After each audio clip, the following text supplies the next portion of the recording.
how he's found little tricks of the trade and ways to get more out of his health care. How you doing, Jerry? Glad to meet you, Doctor, and thank you for having me. Thanks for coming. So, Jerry, you tell me you were going to a lot of different doctors. Before I found the doctor, I had many doctors, a rheumatologist, a cardiologist, a dermatologist, a dentist, an eye doctor, and sometimes they were prescribing things. Seems you have a doctor for each different body part. That's true. And today you need that. But you need a general, like General Eisenhower, to coordinate all of the doctors so you don't have one doctor giving one advice and another doctor giving another advice. The primary physician, in my case, made the decision with me. I don't believe a doctor should be paternalistic. We should be working as a team where I have something to say about my own life and health. So do you have a main doctor in charge who helps sort all these things out, keep everything in line? Correct. He helps me to make the decision. So Jerry, having this main doctor allows you form a partnership with this primary doctor, allows you to make better decisions, work as a partnership, work as a team. Absolutely. And even today, I mean, before I had the primary physician, I had many doctors, but I still have many doctors. But if I am confused with anybody, what they are saying, what they recommend, I talk to the primary physician at all times. So in sorting through this, you found that it was important to have a second opinion. And with this, these are complicated decisions, particularly around whether or not you're going to have a surgery. So you're sorting through this with your primary care doctor and using them as a resource. One doctor suggested I had a hernia. He didn't suggest an operation, although I complained about a hernia problem. He said, it doesn't hurt you that much, leave it alone. I went to the primary physician. He said, I don't like that advice. I think you should take care of it while your health is good. And I went to a surgeon, and he said, no, let's take care of it now. You're in good health. I did, and it's wonderful. So good. And Jerry, we were talking about this booklet here that I suggested you read, this Talking with Your Doctor, available from the National Institute on Aging, available online or by calling in, free to anyone. Do you have any thoughts on this booklet? Anything you found particularly helpful? Things that our audience might want to know more about?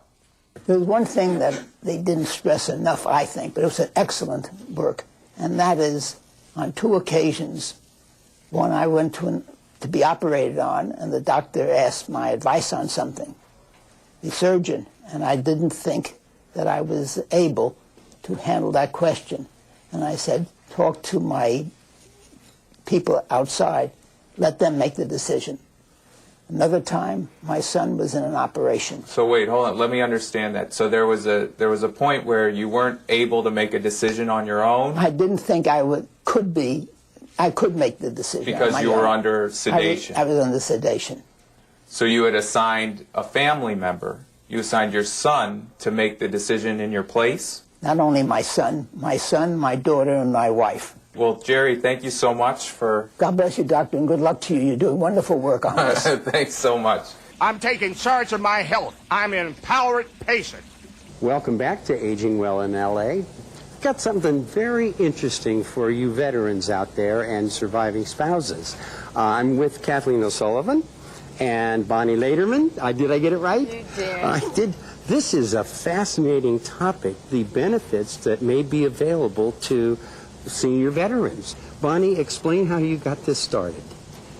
Paul, in 2003, I started Veterans Home Care because my mom, Edie Sperling, passed away previously from breast cancer. Mm-hmm. It was consuming my trips back and forth. They were countless, from St. Louis to California. Mm-hmm. My mom needed home care, but her income was extremely low.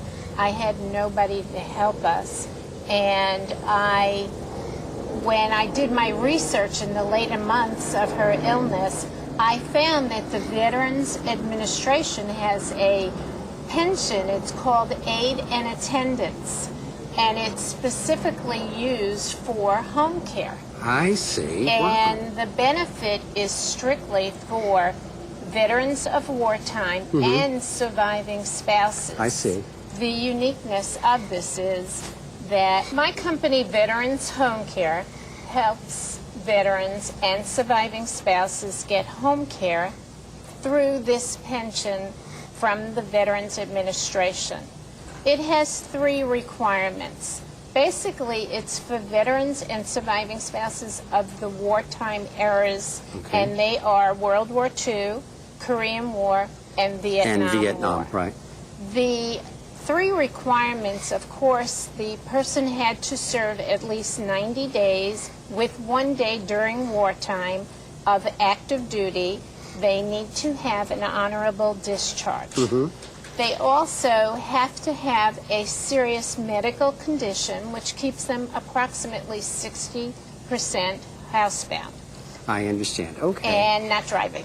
Well, and non-medical home care or even medical home care is a much more efficient way to deliver services to people besides that they're home and in familiar surroundings. And Kathleen, is this a big population? I mean, you're not going to shock me if you tell me it's tens of thousands of people. Oh, it's thousands of people. 45% of our seniors here are veterans. Wow. Well, now, that's not surprising. Everybody was involved, especially World War II, and that's really got to be the bubble of the population. So how does a person access these programs? Do they call to buy your company, or is there a 800 number? It's 877-878-4248. Okay, and we'll have that on the screen. Get your pencil and paper out. So say it again, please. 877-878-4248. Okay, and is there a website as well? Yes. And Our that is? website is I left the W out. That's right, we know that. veteranshomecare.com. veteranshomecare.com. All right. Now, once you became energized on this subject, were you surprised when you saw how many people needed this service? I knew it in my heart. When my mom was ill, I called my husband. I said, we're starting a new business because Right. there have to be thousands of people that are going through exactly what I went through in taking care of my parent. And the pension is difficult to get because you have to spend more than your income on medical expenses in order to receive this. I understand, but that's not so hard to do with the costs of prescriptions and all the rest. Some of us are really being hammered. The only qualifying expense that you can use is home care. I see. And most people can't afford to pay for home care and the rent. So that's what's unique about Veterans Home Care. We front the money for the veteran and surviving spouse. And when they get the money from the pension, they reimburse us for the services that we've given them. I see. Well, that's wonderful because so often the upfront costs of getting into a program are so intimidating. People say, oh, I don't have the resources to do this. And they throw their hands up. Yeah. Now, Kathleen, talk to me about planning ahead. What if you're like the son or daughter of a veteran who may be in this position? Can you kind of plan ahead to get these services in place before the need arises? Yes, that's a great idea to do that. It's, there's a lot of paperwork to compile together. I'm sure. That, they need to do that. So preparing for that is the best way because I pre-qualify them. They need. And then what? Okay, I didn't miss that. The papers that they need are going to be the discharge paper, which should Right. be honorable, the marriage license, the death certificate of the spouse, Right. and they need bank statements and a Social Security award letter. You got to prove all of this Right. stuff. Well, I hope this has been of value to you veterans out there who may be in this very unique position. Well, not so unique. Probably a lot of people out there are in this position. Help is available. We'll be putting back the telephone number and the website for you. So please access this program. There's help available. We'll be right back. We're here to scientifically prove the end result of riding a bicycle against traffic. The average car weighs 6,000 pounds. The average bicycle with rider weighs 170 pounds, give or take a few. A typical car traveling 35 miles per hour has 220 times the momentum or energy of a bike rider traveling 10 miles per hour. And if the two collide, bug splatter. Avoid being bug splatter. Ride right, stop at the light, watch the road. Yo, check this out. I'm at the light, right? Dude was trying to fill me out, so I blew right past him. Yeah, I won. But I wasn't the real winner, because he's alive and I'm dead. What about my family? I wasn't even part of your street race. Now I'm dead. And don't even think, man, that'll never happen to me, dog, because that's what I thought. And now, I didn't even get a chance to say goodbye. Listen, life is important. Drive responsibly. Learn more at watchtheroad.org. Welcome back to Aging Well in LA. Now, anybody in this city knows that we have a great park system. And I want to introduce you to Anthony Montanez, who is with our city park system. And welcome. Thank you for being here. Thank you for having me. Our parks play an amazing key role in the lives of seniors because they can access those facilities. What were some of the special things you learned today about the role that the parks play in lives of seniors? Well, what I learned through the speaker that spoke earlier was how we can attract the baby boomers. There's a lot of people out there that don't realize that they are seniors. Yes, that's right. That's right. And making our senior centers more attractive to them. Sure. Now, what was the discussion? It was like games or outings? More outings, camping, skiing, going out, jogging, mountain biking, just fun things to do. Yeah, you know, not just sitting there and playing bingo and other, table games are great. Yeah, sure. Some people want to get out and enjoy the outdoors. Well, I think so. And the boomers are a lot more active. They like golf outings and going up the mountains, which are nearby, that's for sure. So is this something that you will pass on to activities directors at the various facilities? Yes, a lot of our directors are in the Knowledge Fair, and they're attending. Yes. And hopefully they'll take that back, and we'll discuss it and how we can get some additional funding to do a lot of this. Right, well, additional funding, that's going to be a challenge in these times, that's for sure. But have the parks, have they been able to maintain at least a level of service that is sufficient? I think we have. We haven't really had any major cutbacks. We have had some cutbacks, but I think we're going to be okay. We've got a good group of people out there working hard. We have a great volunteer corps, which really steps up during these times. Well, I think it's great that when people, once they can get themselves there the first time, they sort of fall into the lifestyle, don't they? Oh, yes, they do. And then they bring their best ideas, which I like to see. Oh, yeah. Now, are the nutrition programs delivered at parks, are they still going on? Yes, they are. We have several different nutrition programs that come to our parks. Right. I know I've always been encouraged to see how often our seniors are really getting a good meal and some guidance for nutrition at home. Yeah, that's a great thing about this. They, the meals, I know they're not, they're filled with a lot of spices and salts and stuff, Right. but they're healthy meals, and they also get the information they need to take it home and make better meals at home. Right, I think so. And the best part, though, is the socialization.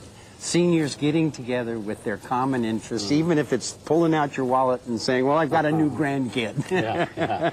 Oh, yeah, show their pictures. Are the leagues still going on, the bowling leagues and the pool leagues and things like that? We do have aqua aerobics, great. water fitness programs at some of our facilities. We have a lawn bowling at Arcadia Park. Great. And that seems to attract a lot of people, and it's a great sport. That's good. Seniors got to get out more often. Anthony Montanez, thank you so much for joining us. Thank you for having me. We'll be right back.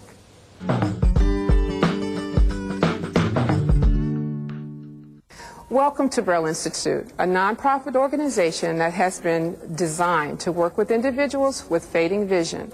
Please come along with us as we explore our Vista store, a store that has many different items and accessories that can support individuals with fading vision. I'm here with our Vista store coordinator, Jorge Marquez, who will explain some of the wonderful items that we have here available for people with low vision. Okay. Hi.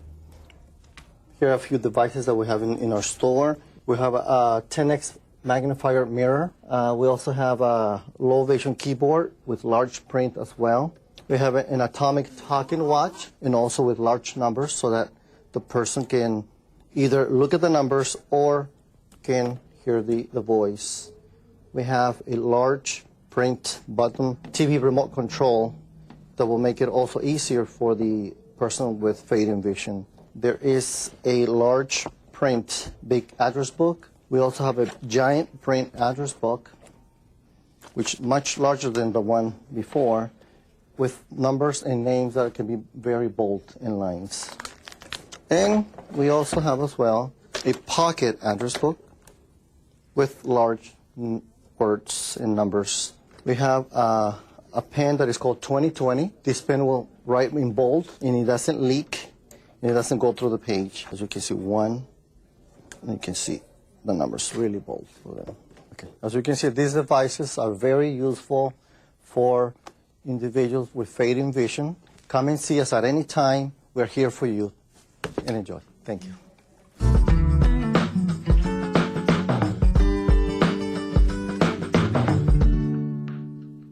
As you can see, we have so many opportunities here for people with fading vision. You may know somebody who has fading vision, or you yourself may have vision that's not doing so well. Remember, we are here. Come and see us. We are here to help you.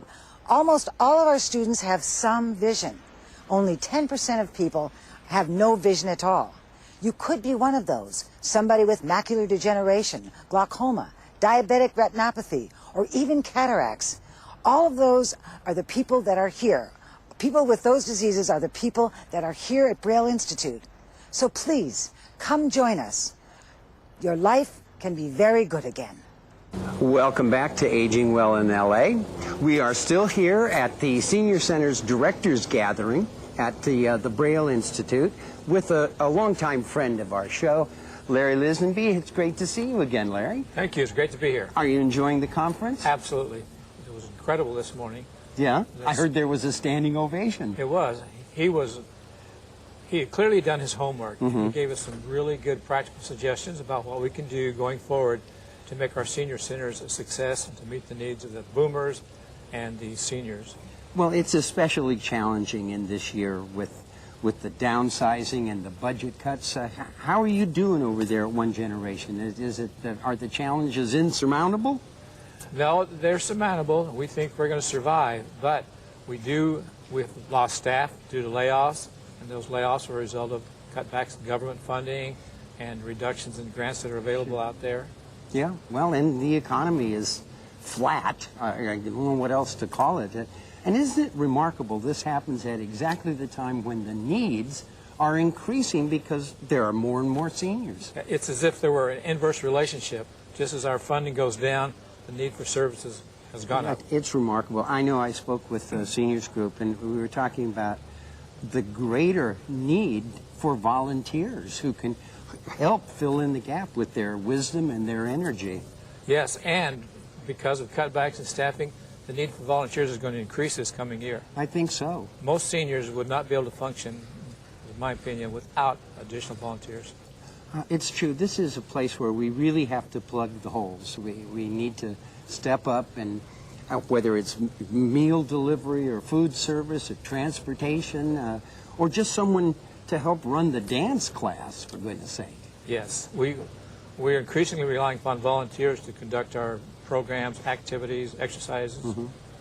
Well, of course, a volunteer gets so much more back. I know I see that across the board. The volunteers are just, they beam with pleasure knowing they're doing some good for their community. And the good news in all this is as the baby boomers come online, more of them are interested in serving as opposed to being served. Right. So they're looking for meaningful outlets, and they have a lot to contribute. Well, when you come away from this gathering, will you have some new ideas and some fresh approaches, you think? Absolutely. I'm excited about getting back to my staff and saying, look, these are some of the things we learned about as ways we can attract seniors to our center, make it more attractive, make their experience here more meaningful, more relevant. So that should be a good outcome. Well, that's a good reason to have these conferences. Like-minded people sharing their best ideas. Yeah, yes, it is. We do this every 6 months, and we always go away with things that we can do to make our centers more effective, more attractive, and to benefit the seniors. Great. Well, Larry, thank you again for being with us today. It's a great pleasure. And thanks so much for being with us today on Aging Well in LA.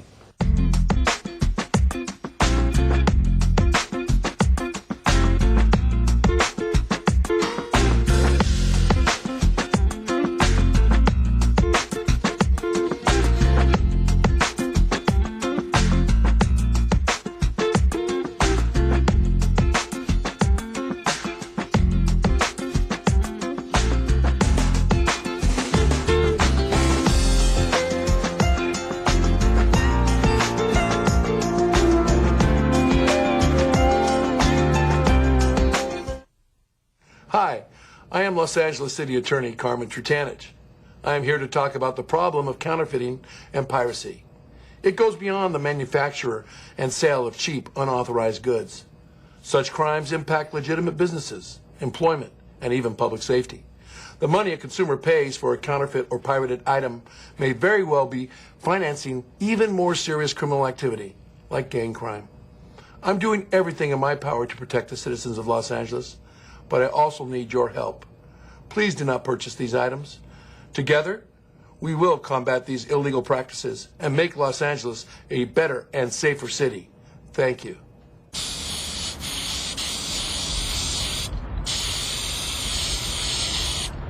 Graffiti removal? Call 311, the toll-free number for non-emergency services. 311, your one call to City Hall.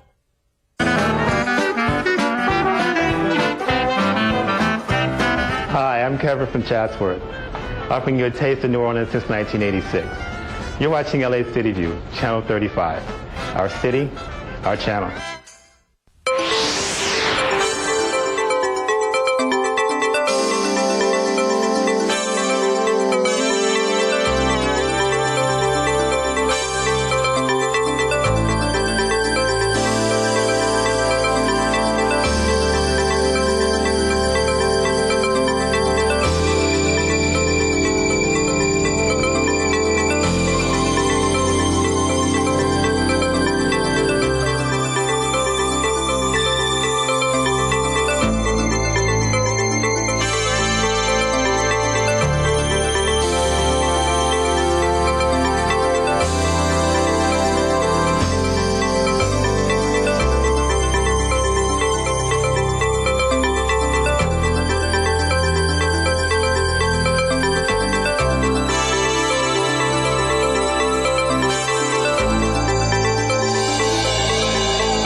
Tuesday, January 31st.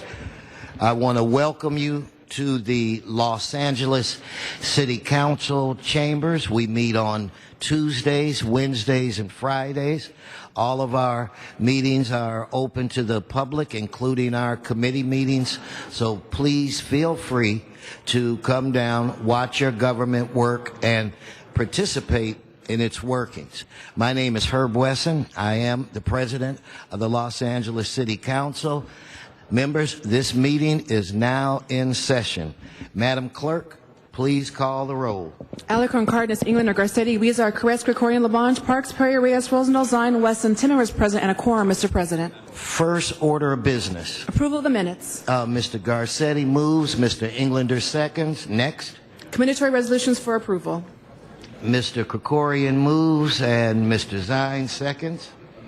Mr. President, today is Tuesday. Now would be the time for the flag salute. Okay, if I could ask everyone in the council chambers to please arise for the salute of our flag, which will be led today by Council Member Dennis Zine. President, place your hand over your heart. Ready to begin. Pledge allegiance to the flag. Allegiance to America and to the republic for which it stands, one nation, under God, indivisible, with liberty and justice for all. Thank you, Mr. President.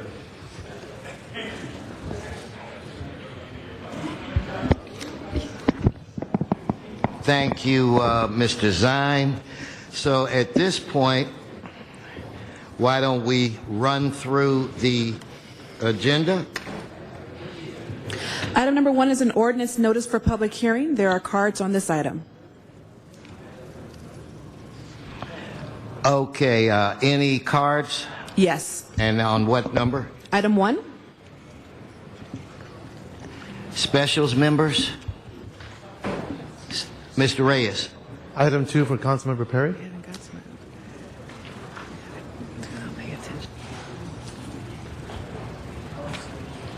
Okay, seeing no more, let's open the roll. Oh, Miss. 12 members. We'll just. Sorry, it's already, item 1 is being held by cards. Oh, it is. I'm sorry. Yeah. Okay, thanks. Sorry. So I think now we would be voting on items 3 through 6. So with that said, let's open the roll, close the roll, tabulate the vote. 10 ayes. Okay, next order of business. 4 for the Postal Service. Forthwith on number 4. Next item. Items 7 through 16 are items for which public hearings have not been held. 10 votes required for consideration. Okay, without objection, those items are before us. Do we have any cards? Cards on items 7, 8, 11, 12, and 13. Okay, if you could repeat that, 7, 8. 11, 12, and 13. Okay, members, any specials? And it's my understanding that Mr. Rosendahl wants to hold 16.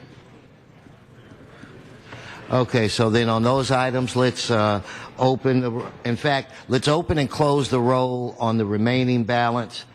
And now let's move forward with our vote. Let's open the roll, close the roll, tabulate the vote.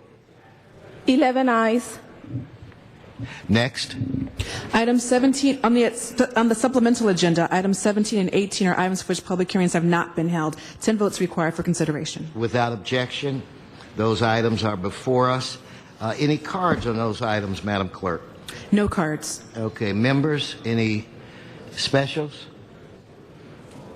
Seeing and hearing none. Mr. President, do you wish to hold item 18 for 12 members? It's an ordinance. Okay, we'll hold. In fact, let's just vote on it. And then when we get the proper number of members, we'll vote on it again. So on that item, let's open the roll, close the roll, tabulate the vote. 11 ayes. Okay, thank you. That brings us where? to general public comment or items called special. Okay, as we get ready to start general public comment, I'm going to ask the great Tom Labange to come take the calm. Mr. Krikorian, you've moved. Keeping things interesting, Mr. President.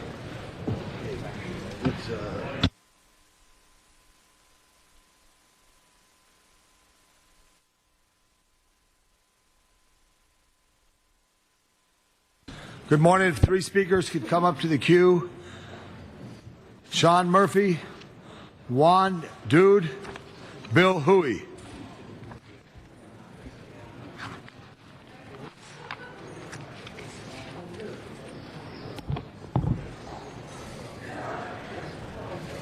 Good morning, City Council. CRALA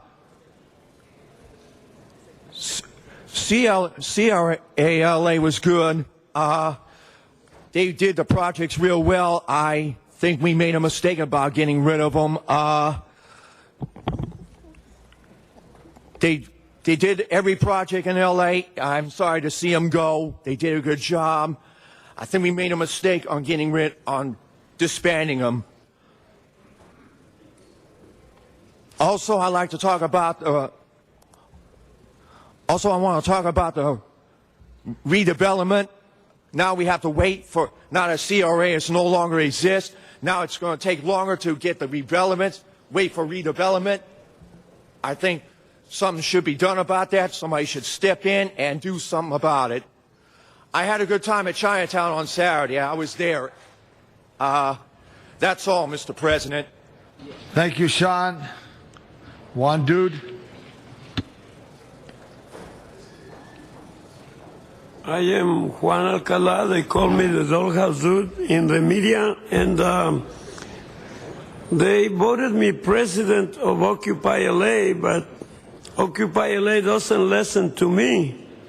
So I don't understand what's going on. Occupy LA should have accepted a building from you, but what I'm telling you is one thing. The Occupy movement is going very strong, and what it means is that we want to do things peacefully. At Oakland last night, they entered City Hall after 11 hours of occupation, and because the police started shooting at them. It was not the occupiers that created the mess. It was City Hall that created the mess, and they did not storm City Hall. City Hall was open. They went in there to let you know that we do not want to do things in a violent way, but you keep doing it in a violent way. If the Occupy movement is tickling your ass with a feather... Please, please, please. That's remarks not tolerated. Continue. Okay. Do you hear things that they're telling you they want to be peaceful, but you don't seem to understand that? So if you don't want a violent revolution in which nobody will win, listen to the Occupy movement. They just want things to change. We want to change the way we do business. Me, in particular, I want everybody to have a home and nobody to have a landlord. I want the real estate laws to change. Thank you very much, Bill Huey. Stop robbing the people.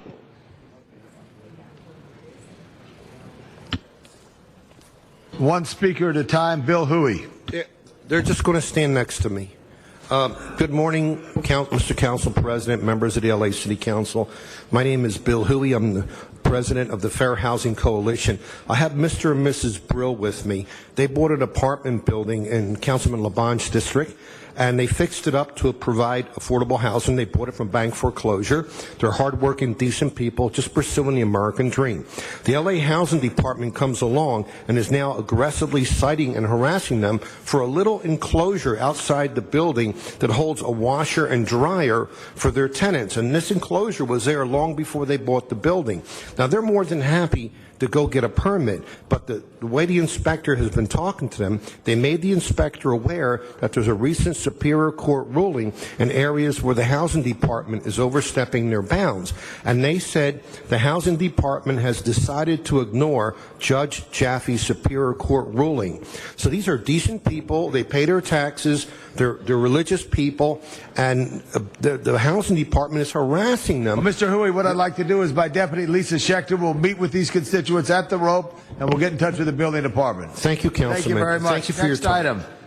Henry, Marine, Phyllis Doherty, and Mr. Najarian.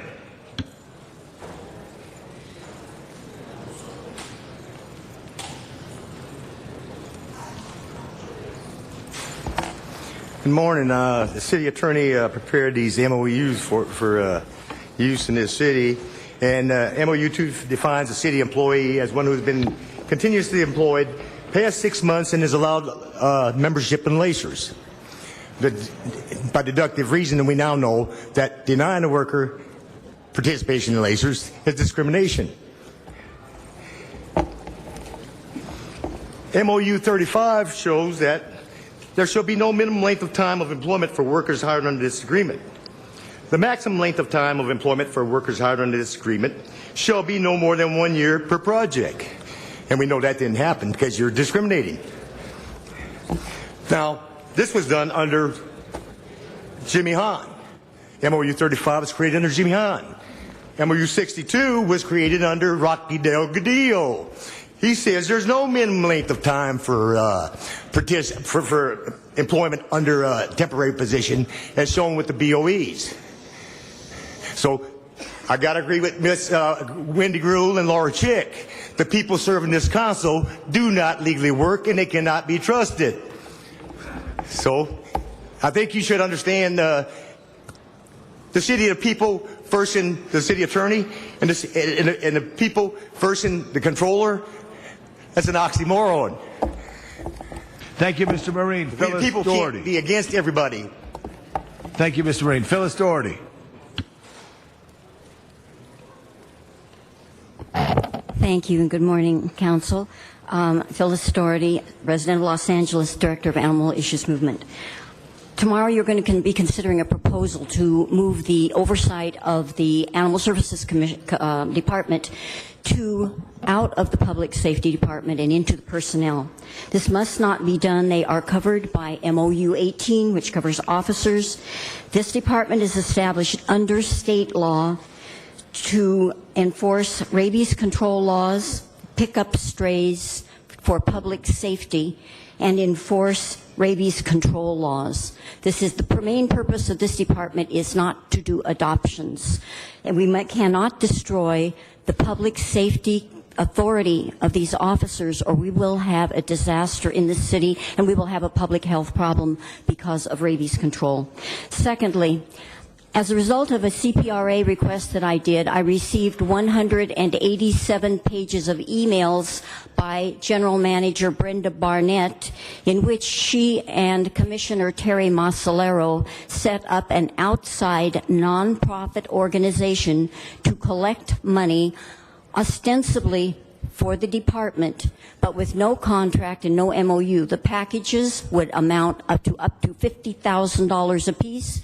There is absolutely no agreement with the city. The CAO did not know about it. The city attorney did not know about it. I have 187 pages showing that they did this on city time and under city authority. They did collect money. That money has not gone to the department. It has gone to a pet shop, which is not anything new. The SPCA had that pet shop for years. They did not invent something that had never been done before. This is an illegal act. We will be asking for an investigation of where this money has gone and why Mrs. Barnett is allowed to break the law on city time and solicit money. Thank you, Ms. Doherty. Armin Najarian. Armin.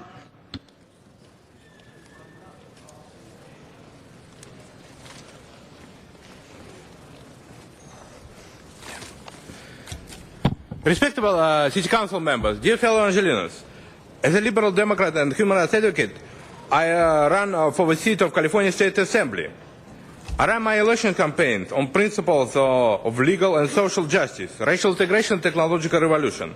I promised to raise taxes 50% against wealthy individuals and oil producers and also gasoline selling corporations in order to replenish coffers, state coffers, in order to keep those social programs running. And actually, I believe that City of Los Angeles should do the same. We should raise taxes against all producers, as 49% of Angelenos supported failed Proposition No last year. And I believe that otherwise City of Los Angeles will run out of money and will be able only to cut more jobs, cut city workers away from payrolls. And and actually, I believe we should become fiscally responsible. We should raise taxes against wealthy homeowners, against all producers. Instead, you cut taxes for wealthy corporations, and it will give you a supply-side economics will give you nothing. And banks will definitely will give you no credit if you are unable to raise revenue, city revenue. And I believe I also promised to to establish 6-month pregnancy leave for 6-month free leave for pregnant women in California, and I promised to close down all those so-called medical marijuana dispensaries. As 56% of Californians rejected Proposition 19, rejected legalization of marijuana. And I believe I ask City Council member to resign City Ordinance, illegal City Ordinance 181530, that violates United States Controlled Substances Act. Thank you very much. Mr. President, I want to order forthwith on number 6.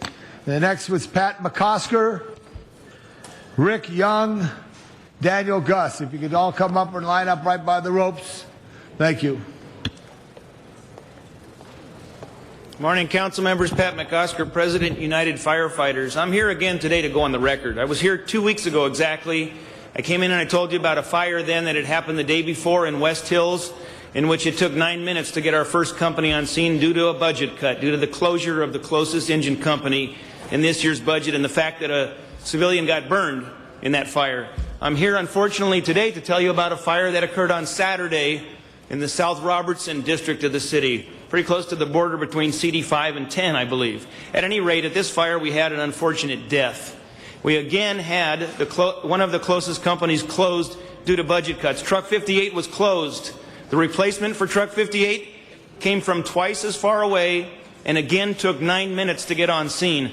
That's the company, by the way, that's responsible to open a hole in the roof to let out the trapped heat and smoke and deadly gases so that people can survive while they're trapped inside. This was a residence with bars on the windows. That's the company that's responsible for cutting bars off the doors and windows for egress. We lost somebody at this fire. Again, I'm here to say I don't know that that person would have survived, would have not been harmed had we not budget cut, closed the closest company. But I know we're not giving people the best chance at survival. That's for darn sure. And so I'm here again today to say to you, please do what you promised to do 6 months ago in this budget. Please fund that neighborhood fire service restoration account. Please start reopening companies because public safety has got to be a priority. You've got a lot of things to do in this city and not enough money to do it. But please, God, make public safety a priority because the people are suffering out there. Firefighters are taking on greater risk. And it is only a matter of time before I'm here telling you about a firefighter death that occurred. Please fund that account. Thank you. Thank you very much. Rick Young, Daniel Gus.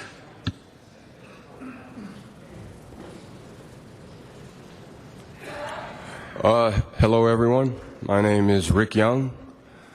Because of the despicable acts of treason committed by the mayor's office and the LAPD during the raid on Occupy LA, I am running for mayor of the city of Los Angeles as an Occupy LA candidate.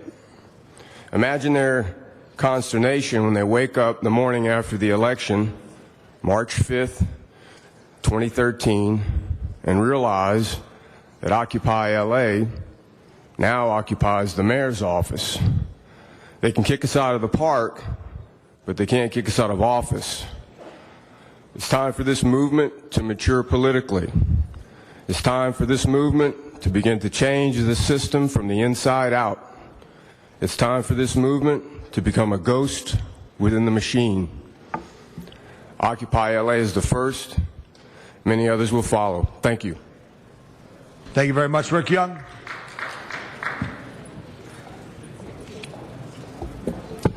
Good morning.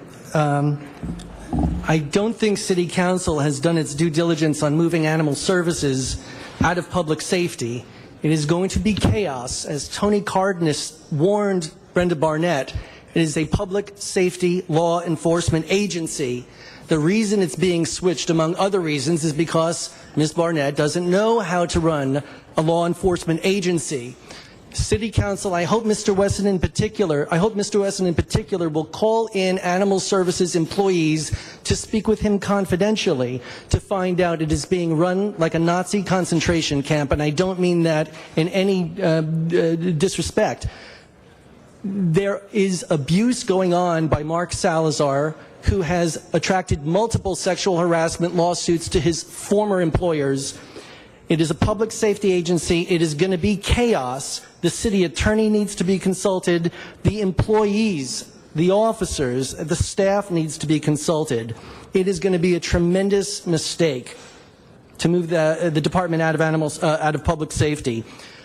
On a related note, Mr. Koretz, I believe, has a conflict of interest with the 501c3 and the move out of public safety. I like Mr. Koretz, so it's not a personal criticism of him. Animal Services turned over 187 pages of notes and emails that Mr. Koretz and City Council needs to see. The reason you're not going to see those 187 pages is because the geniuses at Animal Services never made a copy of the 187 pages. So Brenda Barnett can't even tell you what's in the 187 pages. So Mr. Koretz needs to ask Ms. Barnett, what in the world did you turn over in the public information request? There is a conflict of interest, and City Council needs to really think this over. You're going to have chaos if this switch goes through. Thank you. Catherine Shore, James Shaw, and Orlando Pino.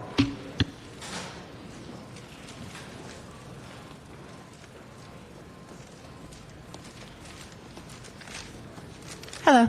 I think I'm a day early and a dollar short on this one, but I was born in the early 60s in the South, where stories like The Help played out every day in front of me. And my parents moved my family to California with the hopes that maybe the vile mark of segregation and separate but equal would fade, but they were wrong. Today, cannabis patients, many of whom are the sickest and the most in need at the end of the line of a broken healthcare system, are shamed into sulking into their segregated pharmacies to get what the medicine they've been recommended, in essence, go pee in the outside toilet. Now, you're not the type of sick person we want messing around with our kids. Here's the thing, complete disregard for civil liberties looks exactly the same 47 years later. Separate lunch counters and buses and hostile justice system. It looks the same thing as segregated pharmacies, no access to life-saving medicine, and inevitable jail time for possession. Keeping your head down in Los Angeles as a cancer patient doesn't feel any different than keeping your head down as an election volunteer in Mississippi.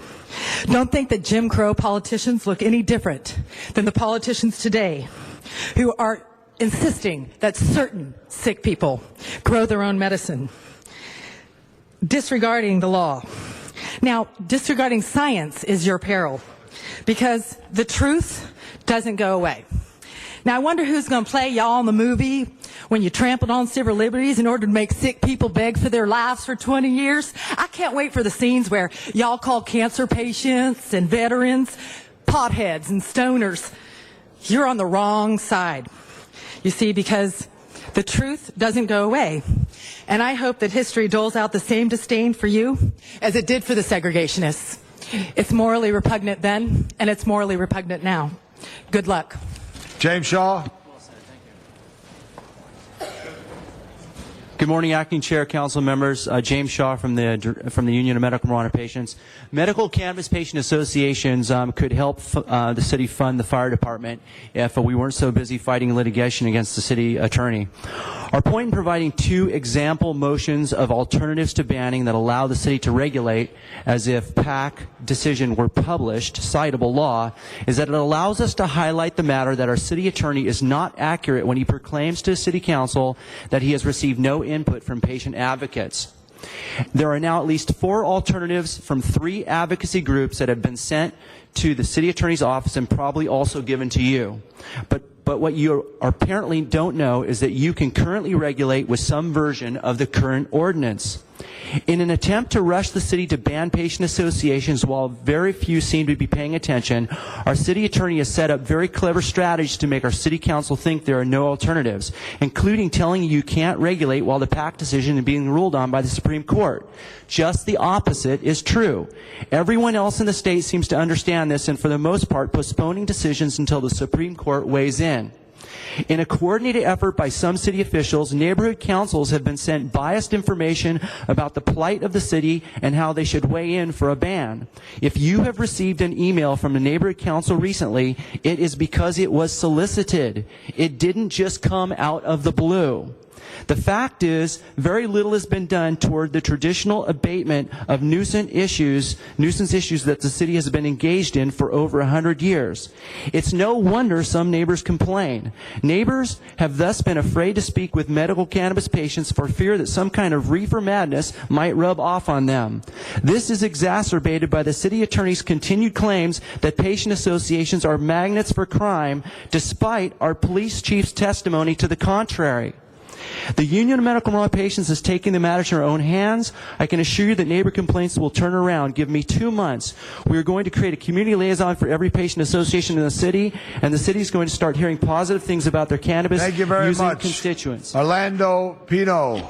Orlando's not here, so note the card. John Walsh, Felicia Ford, and Louis E. Our next speakers, please.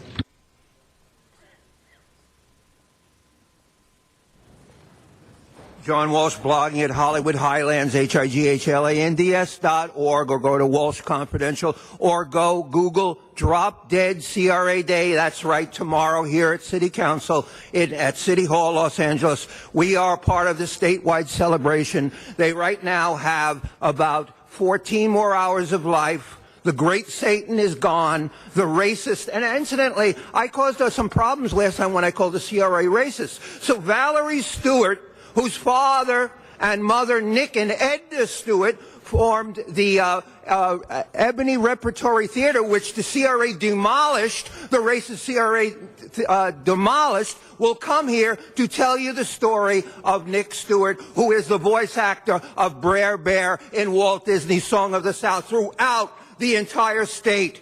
There are 40 million people, and we're here to say, go, this is our Bible, we won. We destroyed a multi-billion-dollar agency. They said it couldn't be done. I've been doing it since 1971, 41 years. Here, go to Redevelopment, the Unknown Government, and find out about what redevelopment is. And they've got their pawns and their suckers like Rosendahl, friends of the racists. You come to our meeting. You come to Drop Dead CRA, and you look that Please direct the chair, sir. Direct it to me. See, incidentally, they have grammatical rules. We can't use the word Y-O-U here. In other places, it's the F word. Here, it's the Y-O-U word. And I know you want to stop us, but we won. We won an amazing victory. HollywoodHighlands.org.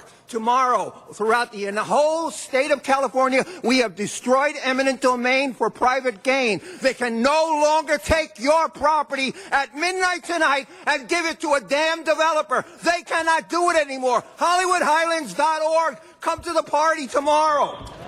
Louis E., Felicia Ford. Miss Ford, I think I called you first, but... Hi, my name is Louis. I'm part of the Fair Housing Coalition. I work with Bill Huey. I just want to talk about the unfairness in the Los Angeles Housing Department. Right now there's over 1,800 properties in REAP, accumulating over 10,000 units, and approximately $30 million worth of revenue is going into escrow accounts in the housing department. 90% of these landlords go into foreclosure because they're usually mom and pops, not very rich. And then these properties are bought by developers, nonprofits, et cetera, so on and so forth. There's always seems to be 1,700 properties in REAP. So my question is, next time the housing department is here, ask them, is there a quota system for the inspectors? I think that's an important question to ask the housing department. There's also been a recent ruling with Judge Yaffe of the LA Superior Court. He ruled that the housing department was way overstepping its bounds. They're citing matters of building code. There's nowhere in the law that the housing department can cite matters of building code. That's out of their bounds. There's also there's so many other things that the housing department is doing that's so wrong. The way they fine you, the way they treat housing providers is despicable. There's no city in the world that has the laws, that has an agency like the housing department. I mean, even if you go to Venezuela, I don't think Hugo Chavez has something like that. There needs to be more fairness with landlords, and we want to invest in the city. I love investing in apartment buildings, but there's no way in hell I'm going to be doing this anymore. And I know our group is growing at a large bounds, and we have over we have 1,800 people in our group, and then we need more fairness for housing providers. I'm begging you, there's something we got to do in the future, because this is not going to work. There's something we got to do. Thank you. Thank you. Jonathan Brand, my deputy for planning. He'll be at the ropes, sir, if you want to address that. Thank you. Next speaker, Felicia Ford. Good morning. My name is Felicia Ford, and I spoke on Friday, and I want to first say that if I've offended anyone by what I spoke upon, I want to ask for your forgiveness. First of all, I'm here to address how they had basically killed my loved one, my aunt, in this nursing facility, Hancock Park Rehabilitation Facility. I got an anonymous call on July 7th, and when I arrived, this is what I found. This is a tracheotomy, I can't get the words out for this moment, but this is a strap that goes around the trach collar.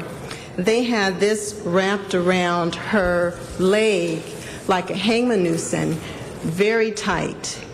And because of that, it cut off her circulation. They turned down the vent from 500 to 150. 911 was called.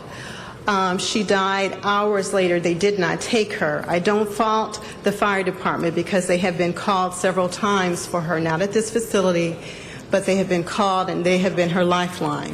What I'm here to say is that I hope that you shut down this place, and when you do shut it down, that you bulldoze it. There's a lot I want to say in a very short period of time, and there's a lot for me to cover. But I want to basically say that there's been a separation of color at this facility because it is a Jewish-owned facility, but the primarily people that occupy this facility are black, African-American, Negro women of color. And so I'm upset with the fact is that there are a lot of deaths that have been out of this facility, and more so of blacks. And that's what I wanted to address. There are some other matters that I want to address publicly, but I will speak to some individuals before I do that because I don't want to thank you for State your thoughts. I got that. Very good. Thank you very much, Ms. Ford. Thank you. In the Valley, Donna Perlman, Frank Sheffield. Okay, I guess that name is difficult. It's Pearman. Anyway, that's okay. In the South, they pronounce it Pearman. Anyway, I want everyone to go to the redistricting meeting at February 4th at Pierce College at 11 a.m. and stop them changing their districts. You need to fight for your neighborhood. And I'm sorry to see Marion couldn't come, but she will be back. She's not feeling well. I'm sorry to see Sean Murphy being misled. We need private industry to do redevelopment, not the CRA. Getting rid of CRA is not a mistake. CRA is the reason why we have our budget cuts. And I'd like to thank Mr. Rosendahl for saving the Satakoy bus on Line 169. I like to tell President Wesson, though, it takes more to be president than announce it in the beginning. If you watch Mayor Garcetti, he showed he was a president by example. He took charge a good portion of the time. I like to see you in the president's chair, even though I do like Tom LaBonge.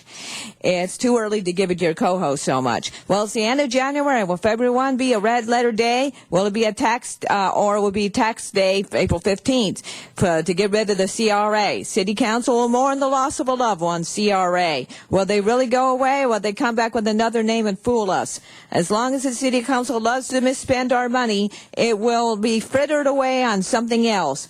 What about the proposition that didn't allow us to use CRA money? I hope we get a reprieve from that. Let's get rid of the CRA.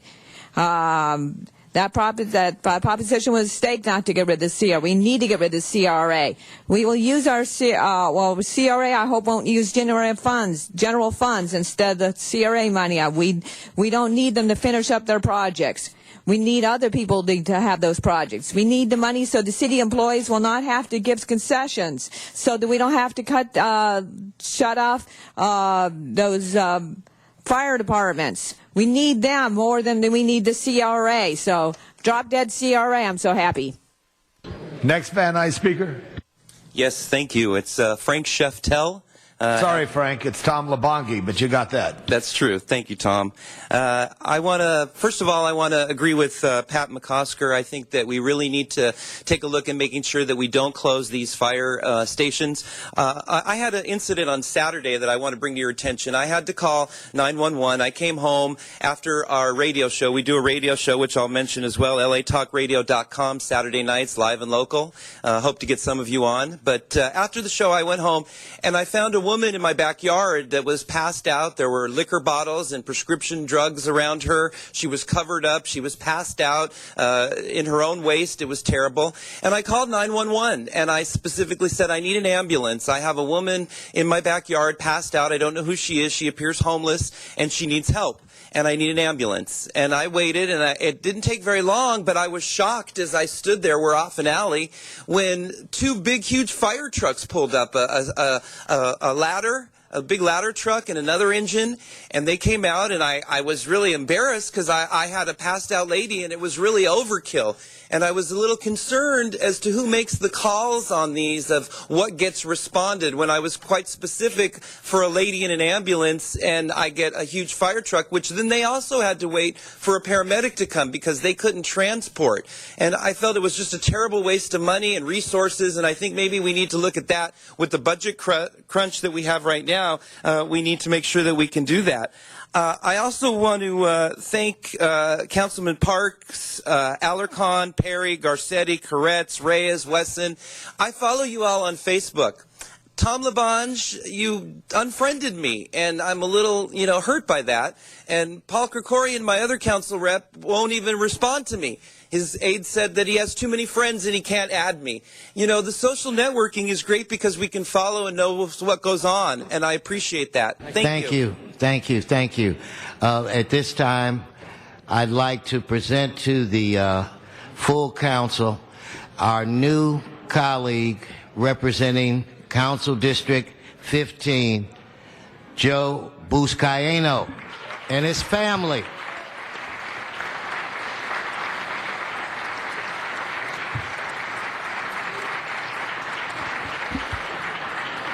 And again, congratulations. Quickly, Madam Clerk, can we reconsider item 18? Yes. Okay. And I'd like to open the roll, close the roll, tabulate the vote. 12 ayes. Okay. Mr. LaBonge. Excuse me, Mr. President. Yes. 2 votes are required, so we need to take one more vote. Okay, so let's open the roll, close the roll, tabulate the vote. 12 ayes. All right. Mr. LaBonge, to conclude our public comment section. Can we?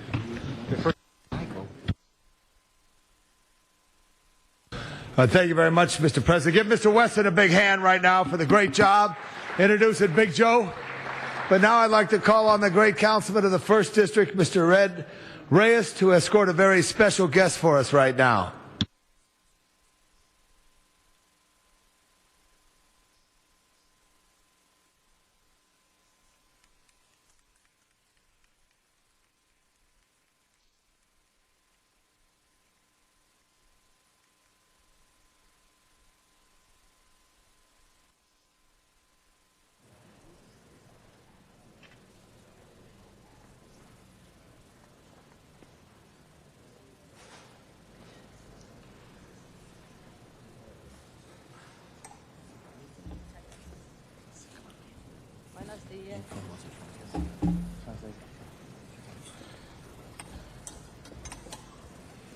Have a translator?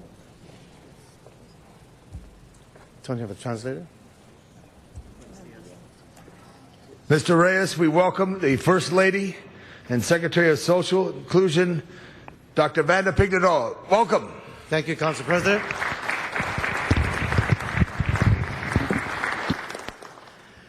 I know that the Council does not typically do presentations on Tuesday, but we have a very special guest, not only to this Council chamber, but to this city, this state, indeed this country.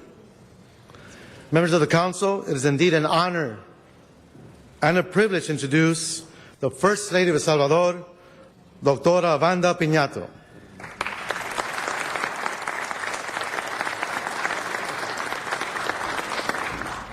She is married to President Mauricio Funes, who, as many of you will remember, has also graced this chamber with his presence.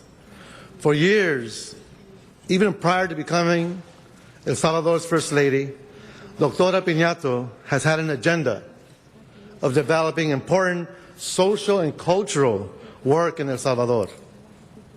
Throughout her life, the First Lady has been involved in activities primarily in the area of international relations and in the defense of human rights.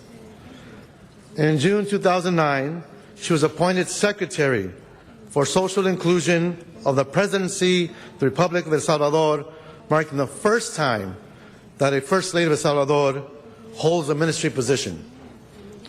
In this office, she has achieved transformative social policies, ensuring inclusivity while strengthening the rights of the disabled, seniors, indigenous peoples, children, and youth. In 2010, she was elected chairperson of the Committee for the Elimination of All Forms of Discrimination Against Persons with Disabilities of the Organization of American States. Under her leadership, the committee drafted the first compliance report of the Inter-American Convention for the Elimination of All Forms of Discrimination Against Persons with Disabilities.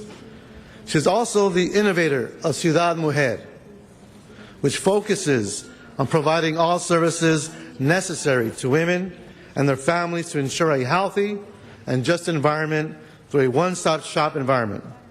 In fact, part of her visit entails visiting the Central City Neighborhood Partners, CCNP, the Los Angeles Family Resource Center, which promotes similar services to families in Pico Union and Westlake. All of us know Los Angeles holds a very special place for the Salvadoran community.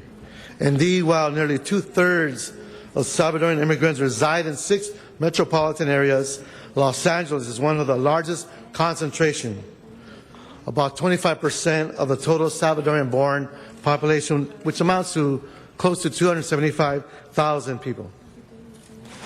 For me, it's been an honor to represent the largest concentrated Salvadorian in the United States. It's been an experience where we have seen bonds link between our nation and El Salvador. We have seen how the ability to form nonprofits to address the needs of our youth, our seniors, medical services, has allowed us to witness a maturity of organizations that has come to a place where they now have formed several entities, organizations such as Clínica Romero, Carecen, Salef, Sana, El Rescate, El Corredor Salvadoreña, and many others. It's with you, Council members, the Harbor Councilman Garcetti, Councilman Jackie Goldberg in the past, folks who have addressed these needs, that we've been able to see the fruition of these services. But more importantly, we see the role of how women have played leadership roles in these positions. And so, as women, they come to the community meetings. They're the ones that advocate for their neighborhoods, for their children. When there's something goes bad in that neighborhood, you find the women taking that leading role. Today, we have a role model in Doctora Piñato, and I'm very honored to have her with us. I welcome her to the city of Los Angeles and invite her to share a few words with us. Doctora Piñato.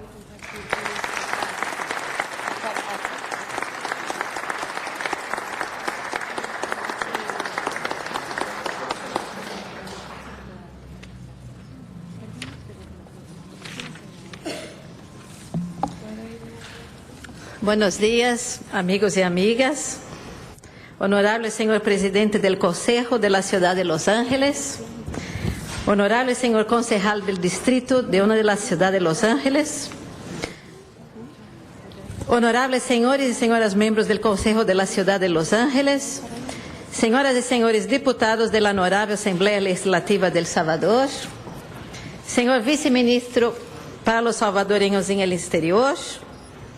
Señor subsecretario de Inclusión Social y mis compañeros de la Secretaría de Inclusión Social que me acompañan, señor director del Instituto Salvadoreño del Seguro Social, señor cónsul general del Salvador, distinguidos invitados, señoras y señores.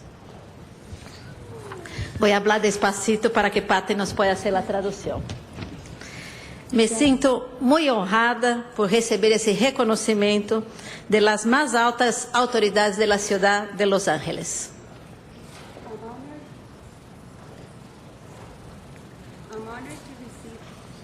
Kenny, get on the mic, please. Kenny.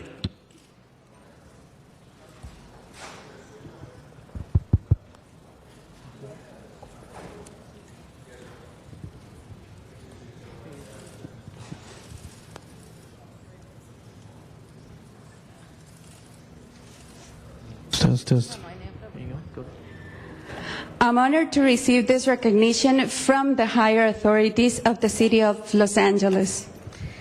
Lo recebo com grande alegria, porque em verdade sei que através de minha persona se está efetuando reconhecimento à comunidade salvadorenha que aqui habita. I truly receive it with great joy because I know that through me you are making an acknowledgement of the Salvadoran community that lives here. Se reconhecem os valores que são próprios do pueblo del Salvador, laboriosidade, amabilidade, entrega e lealtad. Recognizing the values that are characteristic of the people of El Salvador: hard work, kindness, dedication, and loyalty. Com trabalho, las e los salvadoreños que han emigrado aqui retribuem la hospitalidad y la solidaridad del pueblo y gobierno de Los Ángeles. With work, the Salvadoran men and women that have migrated into this city retribute the hospitality and solidarity of the people and government of Los Angeles. Aprovecho la oportunidad para destacar la permanente migración de mujeres y hombres del Salvador, já que desde a época de la Guerra Civil y luego durante más de 2 décadas de construcción de la paz, es fenômeno que nos duele como nação e que nos divide a la gran familia salvadoreña. I take this opportunity to highlight that the permanent immigration of women and men from El Salvador since the time of the Civil War and afterwards over 2 decades of the peace-building period is a phenomenon that as a nation hurts us and that divides the large Salvadoran family. Las condiciones de retraso econômico e social, falta de oportunidades para los jóvenes, las jóvenes generaciones, são setores causantes de los fenômenos que nos desangram como sociedade, la migração e la violência criminal. The conditions of economic and social underdevelopment and the lack of opportunities for the young generations are factors that cause 2 situations that hurt and bleeds us as society: immigration and crime violence. El gobierno del presidente Funes trabaja para sentar las bases de una sociedad más justa, inclusiva, igualitária, progressista e pujante, que ponga fim a las causas econômicas, sociales que explicam el forte flujo migratório fuera de las fronteras de la patria. The government of President Funes is working to set the foundations of a fairer, inclusive, equal, progressive, and thriving society that will put an end to the economic and social causes that result in a high migratory flow out of the country borders. Desde 2 décadas de una estructura económica y social que nos ha hecho uno de los países más injustos del planeta, hemos comenzado un cambio destinado a la democratización plena de la sociedad en materia económica, social, política y cultural. After 2 decades of an economic and social structure that has made us one of the most inequitable countries of the planet, we have started a change towards full democratization of society in economic, social, cultural, and political matters. De manera que este reconocimiento que ustedes me ofrecen, lo recibo en nombre de este pueblo, que no quiere seguir asistiendo a la pérdida de sus hijos e hijas, ya sea por el exilio, ya sea por la violencia asesina.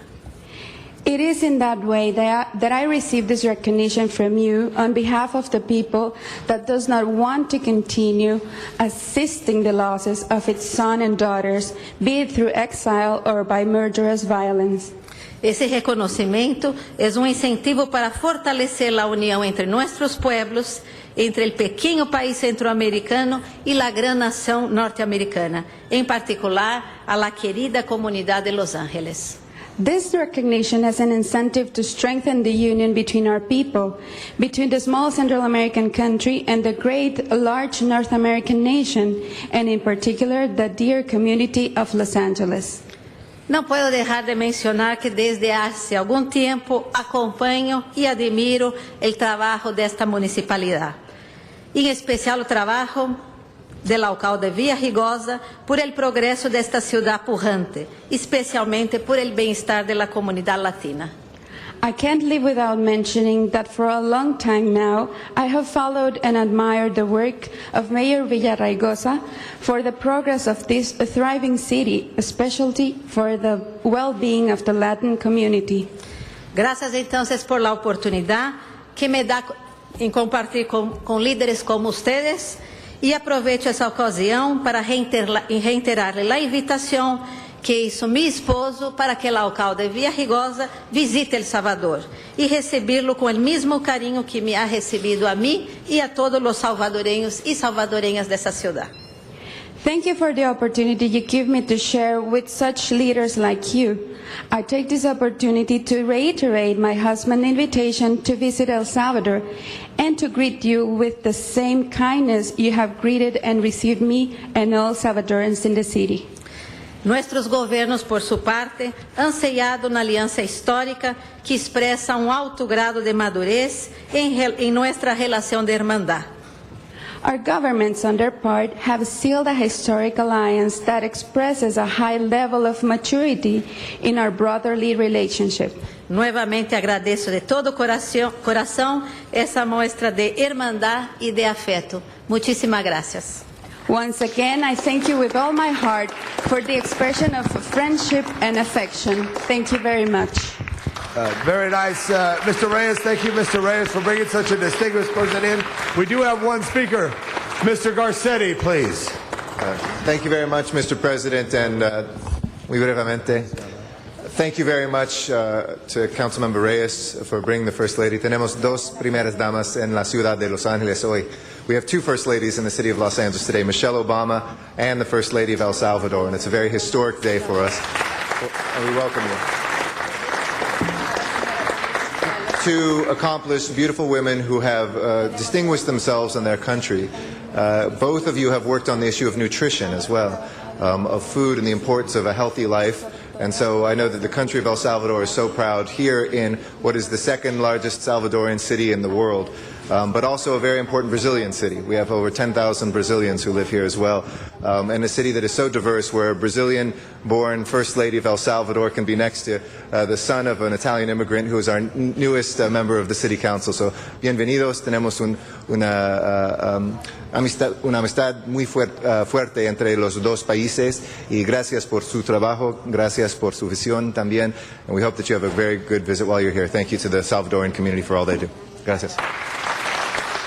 Thank you very much, Mr. Garcetti. And Madam First Lady, I just want to remark, San Salvador is a sister city of Los Angeles, a very special relationship. We salute that. Each of you will get one of our brochures on San Salvador and the sister city, and we say, very special welcome. And I also call on Ms. Perry to say also her special welcome. Thank you, and First Lady, it's a pleasure to see you. And I represent a large part of South Los Angeles, and the largest and fastest growing community in South Los Angeles has been the Salvadorian community, and they have brought new energy, new enthusiasm, small businesses, and have been very, very active and very much a part of the community, very welcoming, very warm and embracing of other cultures. So it's a pleasure to see you today. Very nice. Again, Mr. Reyes, wonderful morning in the presentation. Thank you.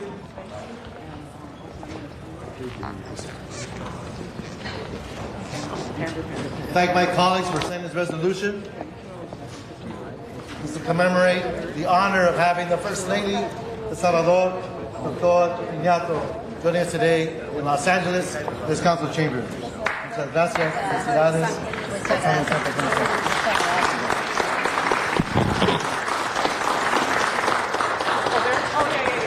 Let's have a better hand, everybody. This is a very special day.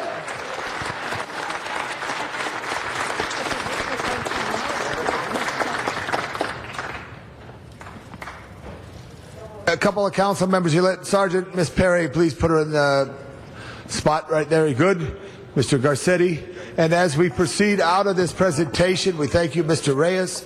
We do want to handle the ordinances right now before we go back to public comment. So what's before us, Madam Clerk? Item number 1, call special for cards.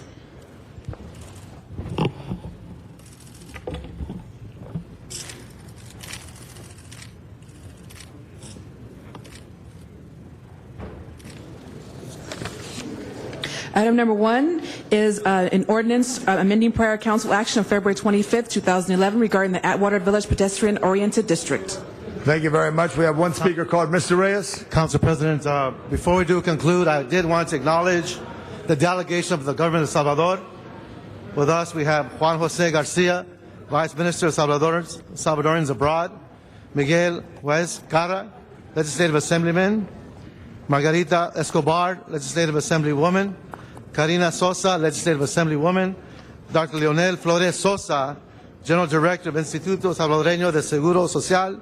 Also want to thank Sana Salif, North American Integration and Development Center at UCLA, the delegation of Salvador, and Consul General of Salvador, Walter Duran. Muchas gracias. Thank you very much, Mr. Reyes. And Sergeant, if we could move the chair right there so people could get by. Maybe a little hand there from staff. We are calling the ordinances right now. We have one card from Mr. Walsh. Mr. Walsh, in one moment, please. Still got it, right? All right. Could you help us out?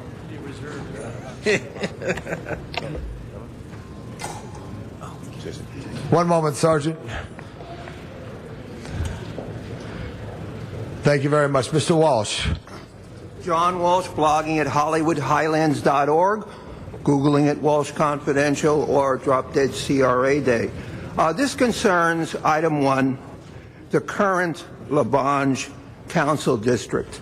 We would like to say that we 100% support you, Mr. Labange. Know how when I say something nice, I can say you, Mr. Labange. I don't get any flack.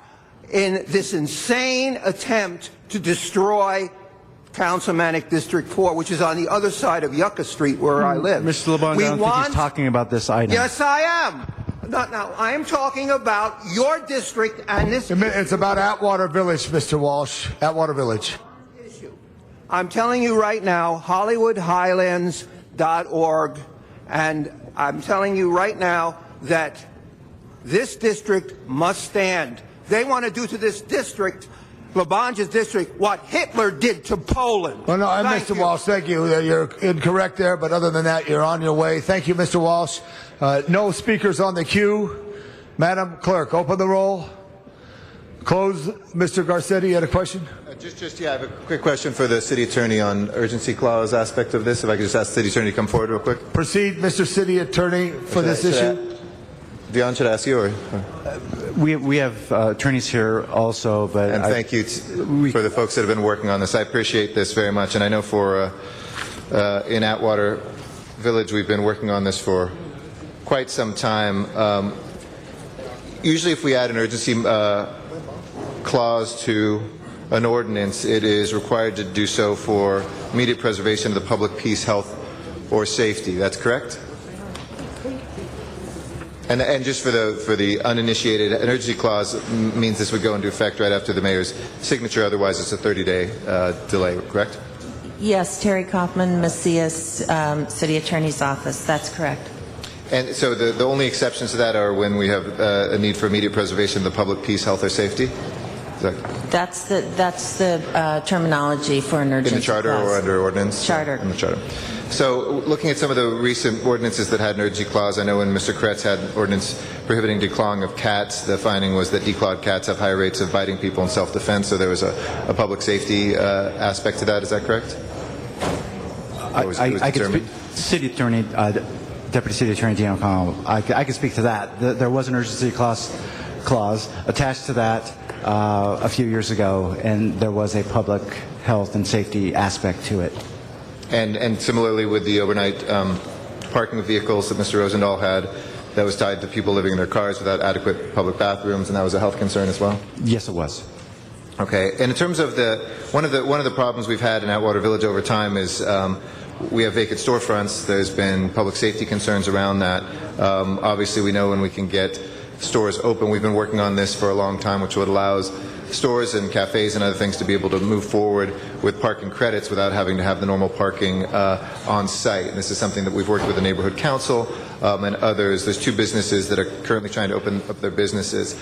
In terms of public peace, health, and safety, both we have, a couple things. One, vacant storefronts, which are more eyes on fewer eyes on the street and higher crime, but also a moment of high unemployment, in which we have about 40 people who can be employed basically right away, who otherwise will be waiting 30 days. Do either of those, in your mind, meet the threshold of the urgency clause provision? We didn't feel that the findings could be made in this particular case to support an urgency clause. And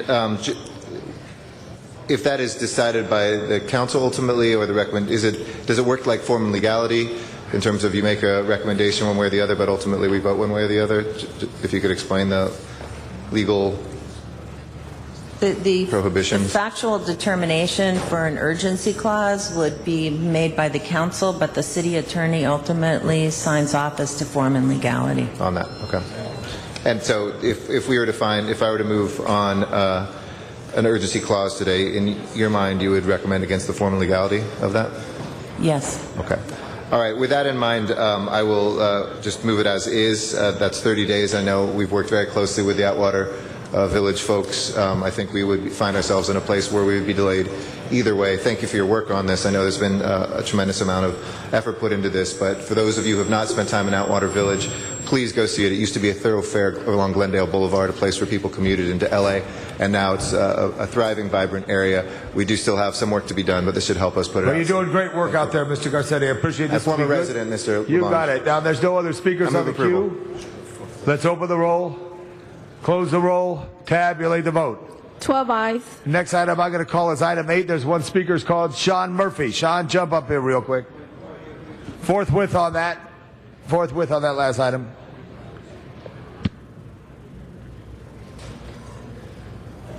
Good morning. I'm for this project. That's all. Thank you. Thank you very much. No speakers on the queue. Open the roll, close the roll, tabulate the vote. 12 ayes. 12 ayes. And next item, item 7. One speaker called John Walsh. We didn't do 7?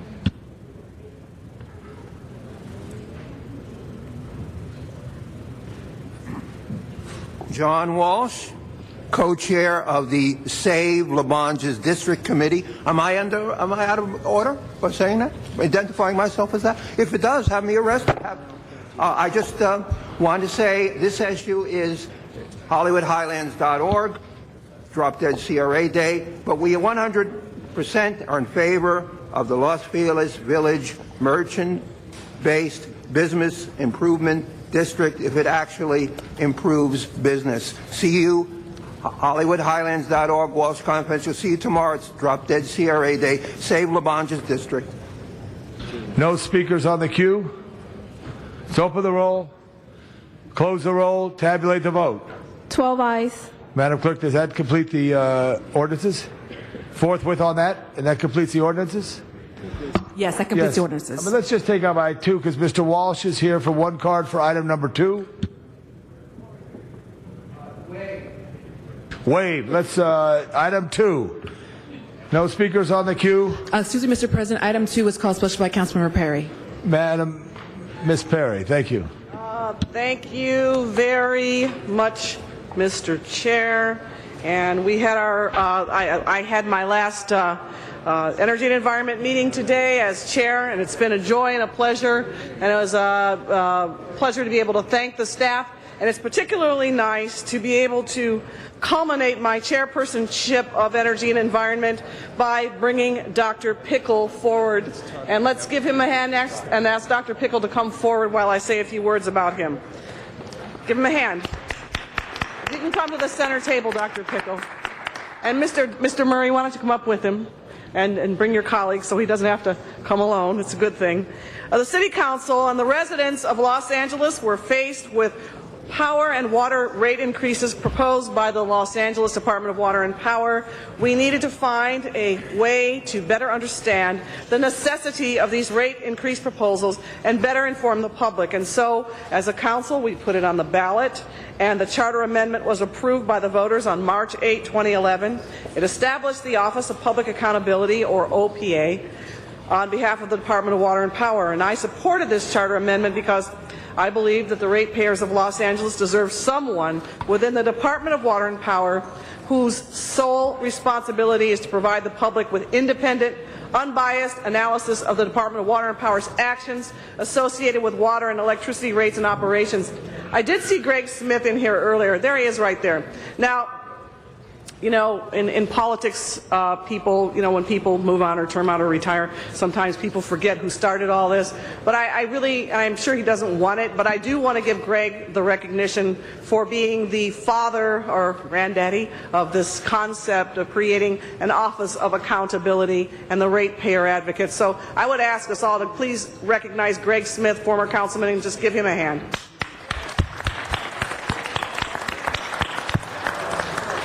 Nobody does this job alone. Now, the OPA is primarily tasked with providing independent analysis of DWP actions as they relate to water and electricity rates and help create a level of transparency regarding rates. So in June 2011, the Council adopted an ordinance, the composition of the Citizens Committee, and John Murray, who I believe is the chair, is here, and they had requirements to serve, and I'll let him tell you about that. I also want to thank John Murray and the Citizens Committee for the ratepayer advocate for the absolute dedication, focus, discipline that they put into their appointment recommendation for the executive director, the first one for the Office of Accountability, Public Accountability.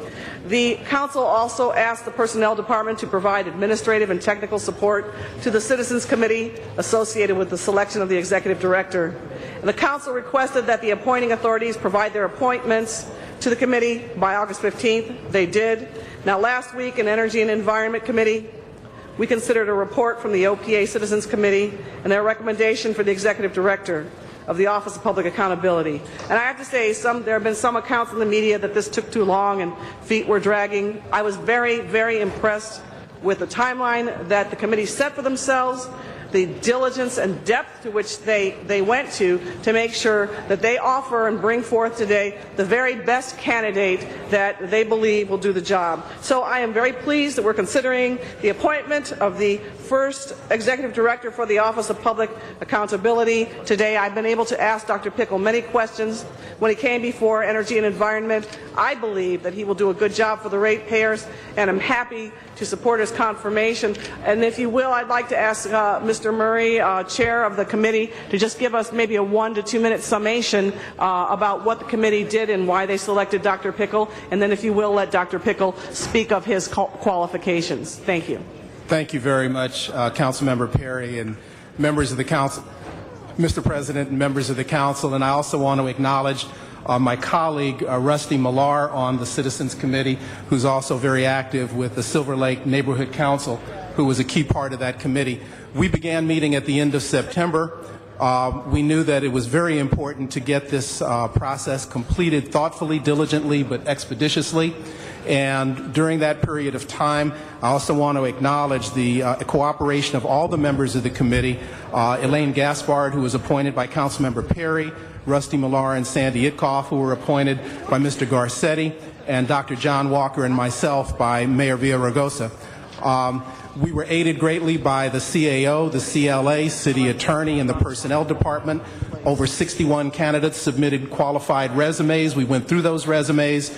Out of those resumes, we took a look at 12 that we thought were highly qualified, 7 that went through the first round of interviews, 4 that went through the second round of interviews, and Dr. Pickle, in our opinion, was absolutely, without question, the most qualified candidate. We know that this is the first of its kind, and we took that very much to heart. And so I think that with 78% of the voters, I understand, having approved this measure, it's our belief that all of the members of the City Council, Dr. Pickle, the Department of Water and Power, and all parties concerned absolutely want this process to succeed. And I think it was our pleasure to have a role to play in this. And Rusty, if you have something to say on that. Yes, we spent a great deal of time considering all the people that were involved in this.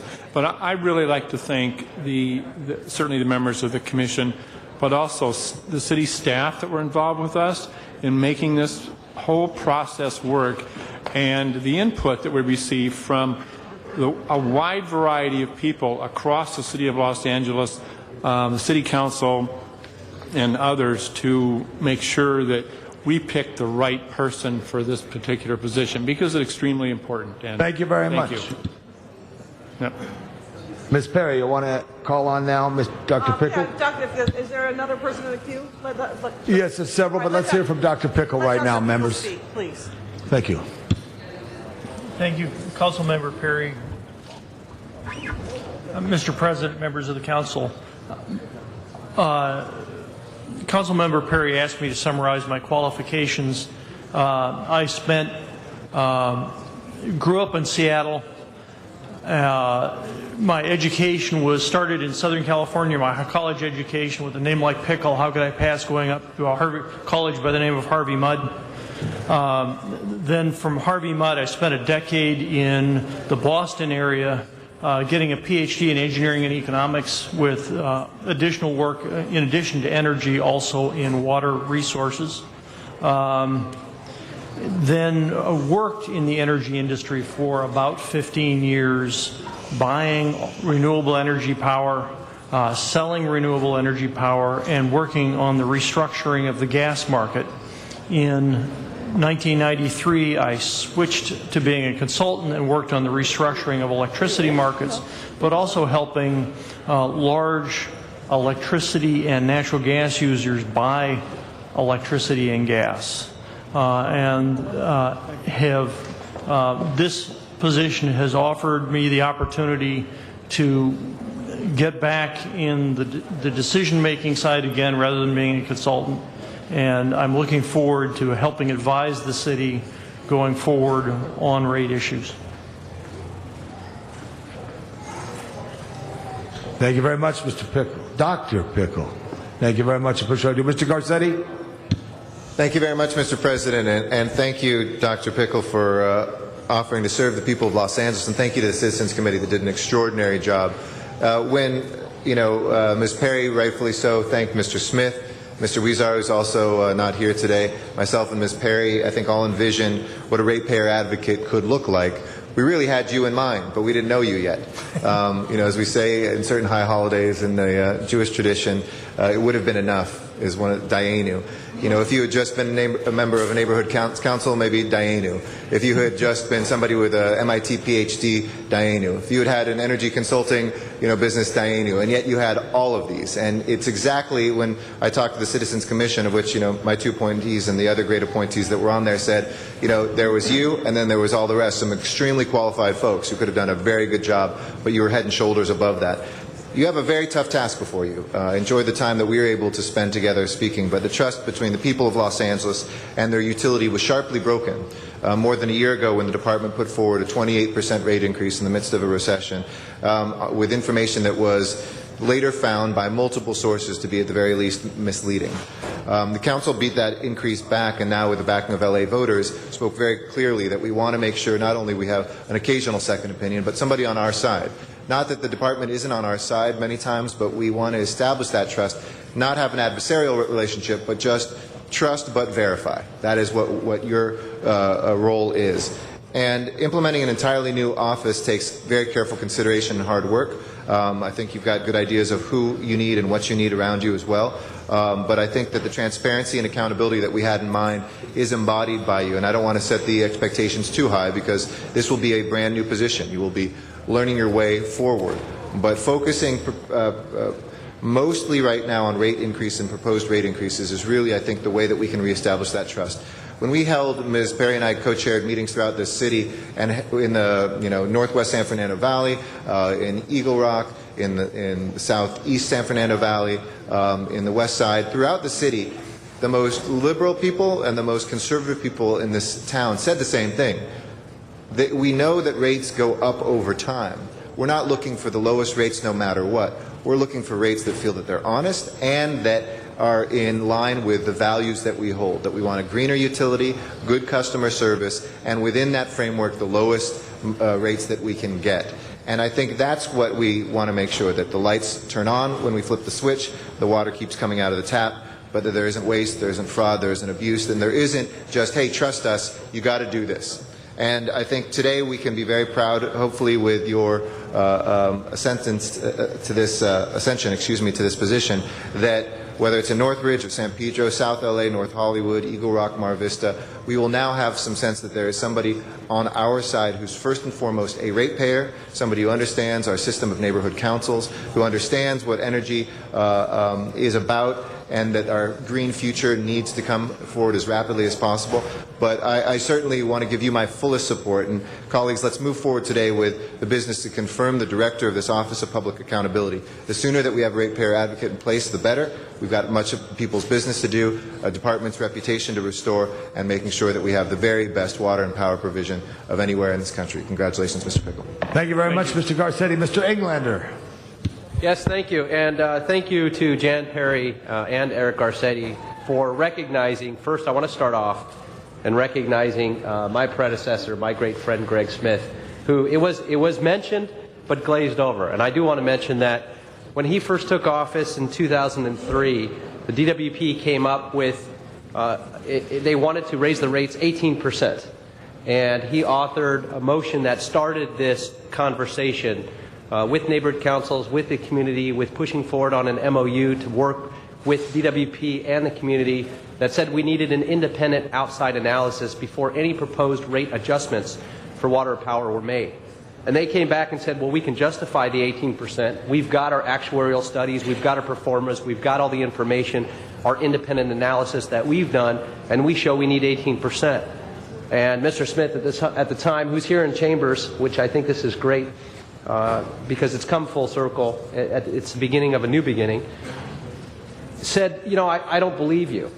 Came right out and said, I trust you, but I don't believe you. And I like that Mr. Garcetti is quoting Ronald Reagan in his speech as well. And he's still sitting to my left, but quoting Reagan. And you're shifting. I'm shifting. I moved left today. I did, thanks to Joe. But with that, it got it passed by this council, by this body, to say we want a third-party independent analysis. And they came back and said we couldn't justify the 18%. We could justify 11% if it were phased in, but we couldn't justify the 18%. And that was a major paradigm shift in the way that this city functioned. The management of DWP, the relationship with the city, with the ratepayers, with the council, with the mayor, that really set off a springboard into where we are today. Because following that, it was Mr. Smith who, in fact, came up with a package, the DWP reform package, which had many legislative initiatives, and one of those was to reform and come up with an advocate, an independent ratepayers advocate, and here we sit today. And a lot of council members embraced that. which was fantastic, and the voters got behind it. But this is the beginning, and it's great for everybody to pat themselves on the back, but we've got a lot of work to do. And I do congratulate the leadership of this body for getting behind it, for working with the neighborhood councils. My primary concern was having a true person that is independent. And I think, in meeting with Mr. Pickles, I think we have that person. But having somebody who also understands the politics, that everything's politicized in this city, unfortunately, oftentimes, and that neighborhood councils, now that have been here for 10 years, have our ears and eyes on the ground in the community, that work out and do the outreach, that have been working closely with and volunteering their time with the DWP, working because of the MOU, having something that would really understand and appreciate that relationship, and having found somebody that comes out of not only the experience with the utility side, but also with the community side, and a neighborhood council member. I think we couldn't have found a better person just based on that in our conversations. I'm delighted that you're stepping into this. I don't know exactly what we're getting into. I think it's going to be an open, moving, fluid, changing environment.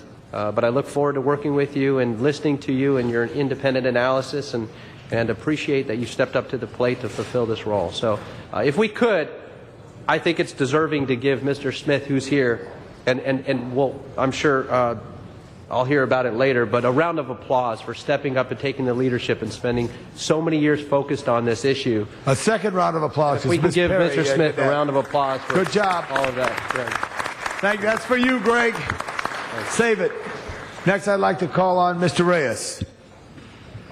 Thank you, Council President. Good day, Ms. Pickle. I'm just going to dive right into the question. And how do you plan to achieve a balance between wanting to keep Department of Water and Power rates low for the ratepayers and looking towards strategic investments in renewable energy and local water supply projects, which may cost more in the short run but be advantageous in the long term? Ultimately, those decisions rest on the council and the microphone closer to you, and then we can hear you better.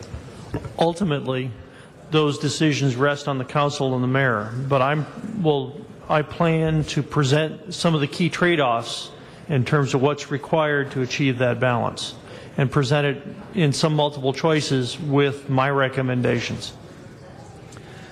In terms of economic development, how do you view the role of Department of Water and Power? And is there a way to link investment in capital projects to also create local jobs? There are two components of that. One, investment in projects do create, in DWP projects, do create local jobs. But at the same time, we have to watch the impact on our rates citywide, because those can affect jobs citywide. And how do you envision protecting the lowest income ratepayers who are often using the least Department of Water and Power resources and still having costs passed onto them by landlords, since it's the landlord who has to determine how they offset those costs? For multi-metered dwellings, that's easier, because you can target some rate programs specifically to those with need. With master metered dwellings, that's tougher, and I don't have an easy answer to that. And lastly, my time is running out. What type of expertise do you think you will need to assist you in your role as ratepayer advocate, and how do you plan to go about getting this assistance? I am an expert in the economics of energy utilities and, to a lesser degree, water. I will need some technical assistance on the water side, but most importantly, I will need assistance on outreach and communications with the council, the communities, and the public. And lastly, I would invite you, in working with my office, looking at your calendar, and perhaps have a meeting where we call in the neighborhood councils in one session and have them come together with you so they can meet you. You can have that engagement and have that connectivity. And as we said before when we met, that we'd have to meet 18 different neighborhood councils at the respective times, but maybe put it together and consolidate that interaction. I think that would help us stimulate that communication. I agree. And I welcome you to join me to visit the river corridor so that you can see what the community has seen in the master plan for the river. And you will see a lot has to do with water retention, water conservation, water recycling, as well as looking at how we store the water so that we can stimulate new relationships with our power as well. So those are concepts I think we need to evolve if we're going to stop paying so much money and just getting water delivered to this region. So I look forward to working with you, sir. Thank you very much, Mr. Reyes. Just real quickly, we want to have the Westlake School in West Los Angeles, Bel Air, stand up and be recognized. Welcome from Mr. Koretz's district.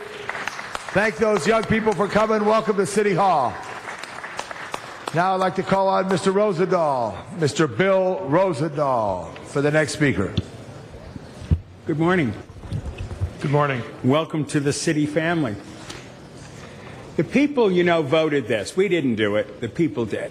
The people have high expectations that we'll have an honest, integrity-filled process to determine rates. And no games played, no bureaucratic council action, but the people's action.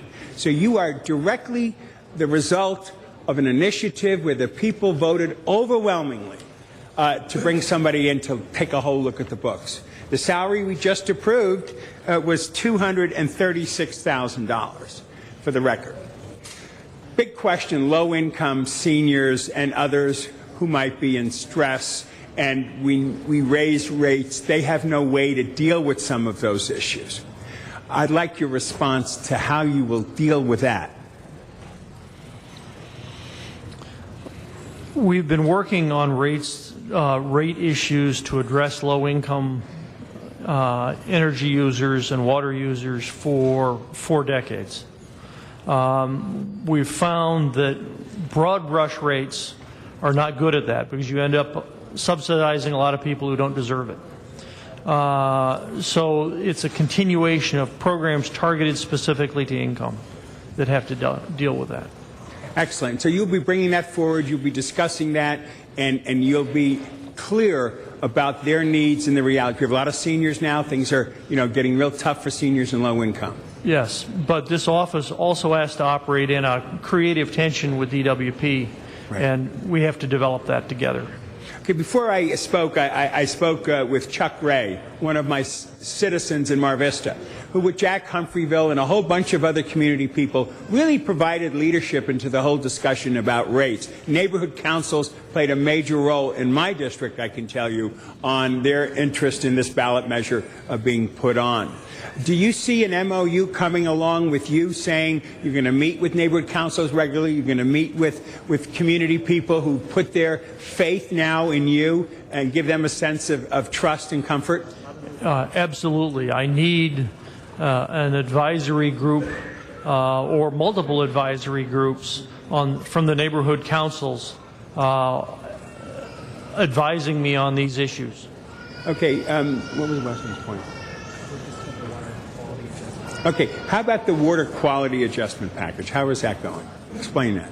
I understand it was before the Energy and Environment Committee this morning. I don't know what happened in that Very session. good. Well, welcome aboard. We look forward to working with you. The people have spoken, and there you are, and we look forward to your analysis of the various rates as things go forward. Thank you. All right, Mr. Zine is here from the 3rd District. Thank you, Mr. President. Mr. Pickle, Dr. Pickle, we met, discussed some of the issues that concerns the people of Los Angeles are looking to you to give them the green light when the Department of Water and Power comes to us with rate increases. As we know, the water system, the power system, the infrastructure, the aging structure, when they come before us, people are going to turn to you and say, Dr. Pickle, what's your recommendation? And that's a key element that's going to be coming into your hands. So there's 4 million people in Los Angeles that are looking toward you to say, if you give your stamp of approval, some will support, some won't.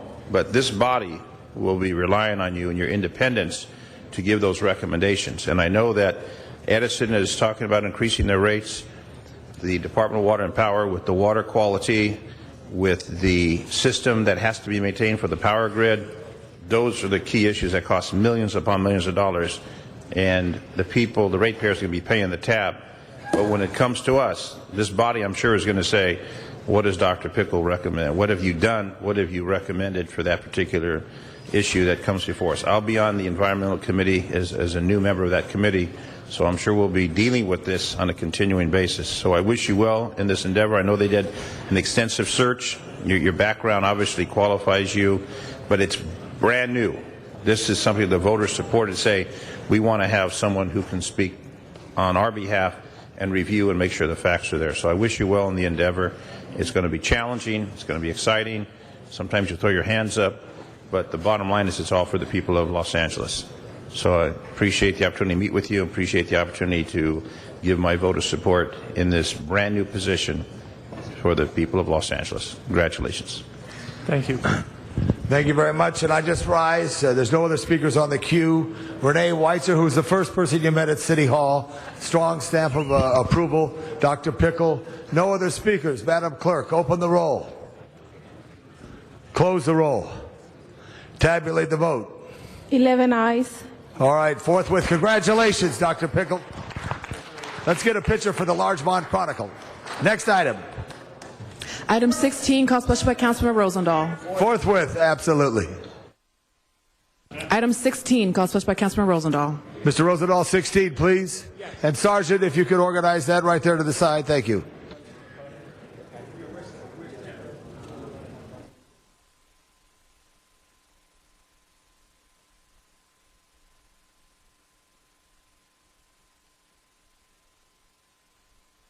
Then we're going to move the Department of Water and Power, new Office of Accountability. We'll go to the side. You can go to the side room. Sherry, you go to the side room. Professor Pickle sounds like some other clue. Professor Pickle in the kitchen. Sergeant, will you ask that everybody go to the side room right here or over by Harry Ito's desk?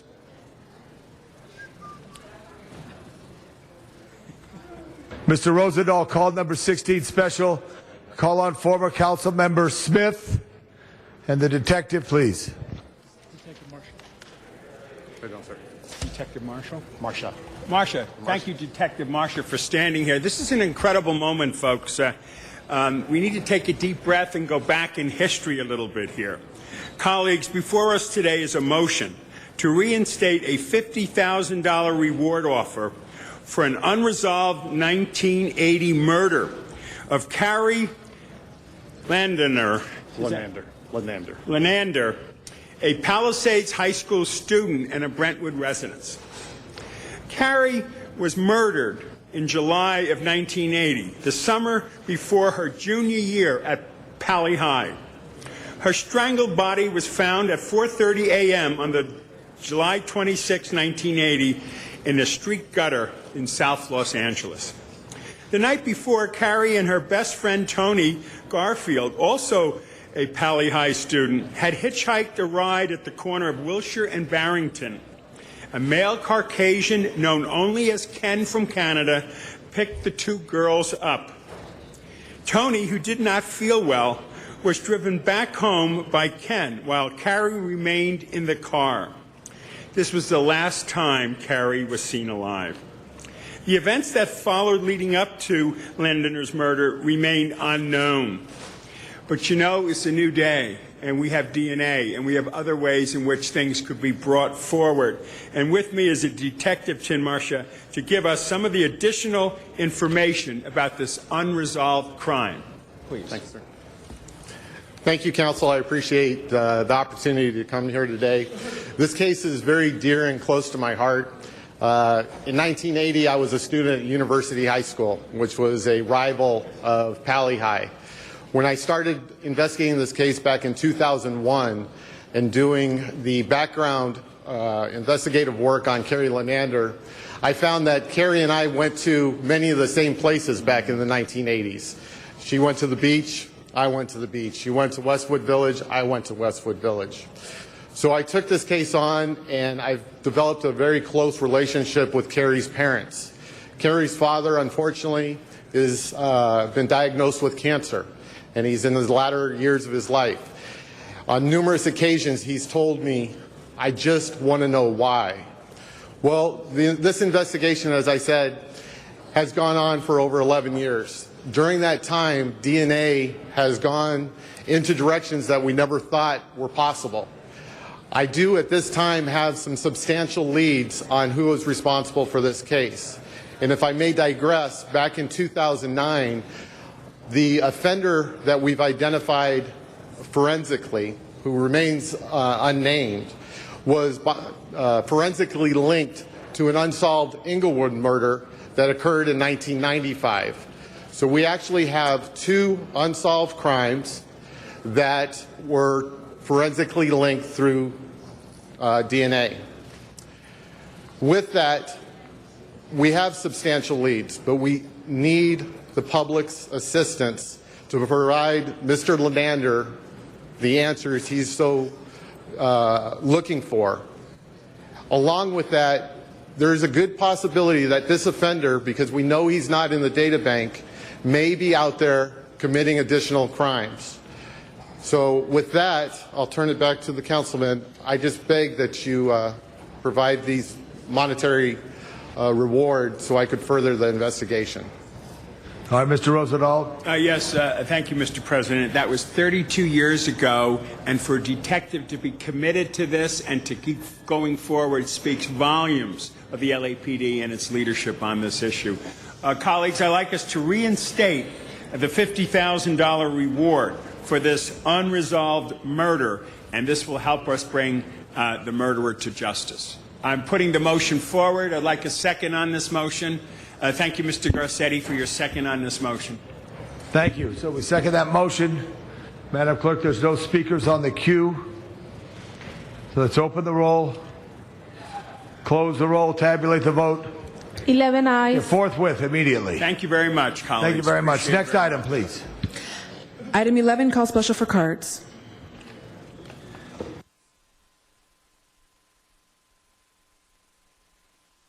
We will return to public comment momentarily. Let's have John Walsh for item 11 and Donna Perman.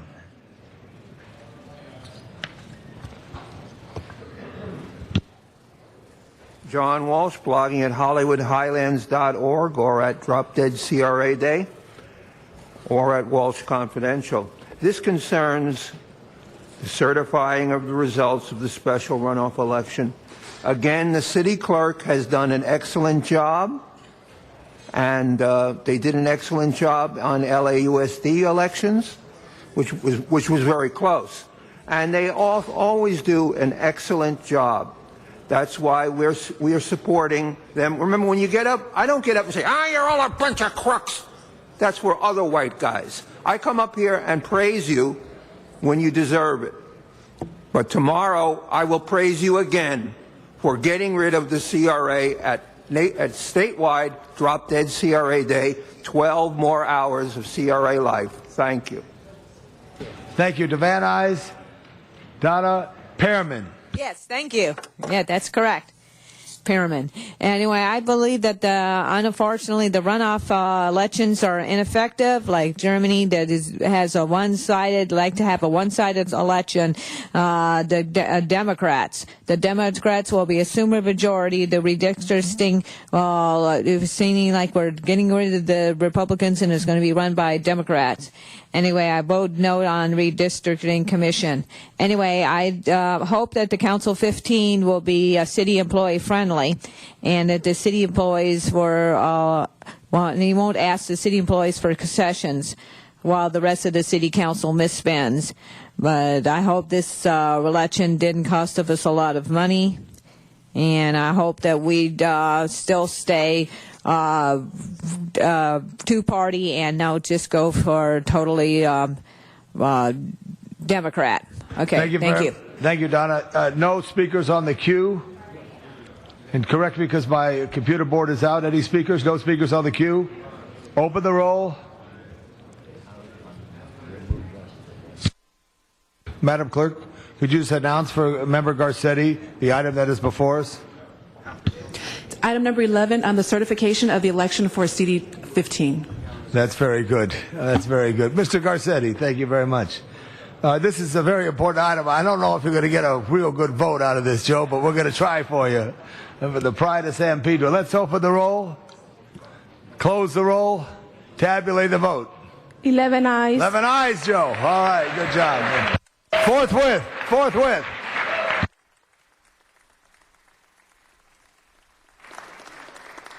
Okay. Next item, please. Item 12, call special for cards. Donna Perriman. Rick Sheffield. He left. Rick's gone. All right, Donna, you got 2 minutes. Okay. Anyway, I wish we'd spend this $180 million for to help out more on with the problems we have the buses. We have bigger problems in the MTA and they need addressed. The overextending the Orange Line. We need the LADOT to work with the MTA and get a TAP card. We need the TAP because they only sell a small amount for the paper passes, only enough for one day. We need to have TAP cards that work, and so people will know when to load it. Anyway, we need to be able to spend that money instead of widening Van Owen. We need to have that money for like the more rabbit buses on Van Nuys Boulevard, like the 761. And people won't be waiting for great lengths of time for buses, especially in the non-rush hour where people have to wait great lengths of time.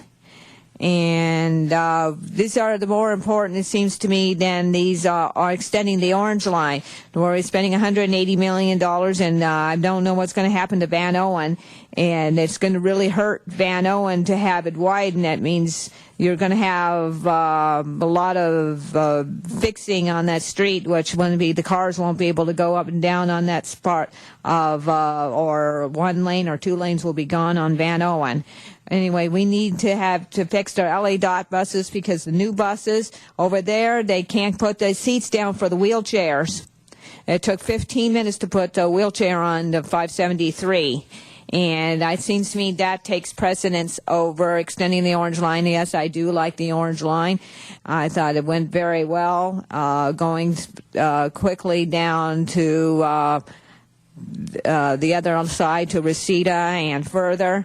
But I'm reluctant if we're going to spend great amounts of money to extend the Orange Line to the expense of the MTA. Well, thank you very much, Donna. Donna, please listen to this. Those of you out in Van Nuys, this Friday, we will celebrate African American History Month here in the John Farrell Chambers at the Grand City Hall of Los Angeles. Our meeting in Van Nuys will be rescheduled at a later date because we also know there'll be regional meetings around the city at that time. So no meeting this Friday at Van Nuys. Thank you. We'll look for you again on ITA.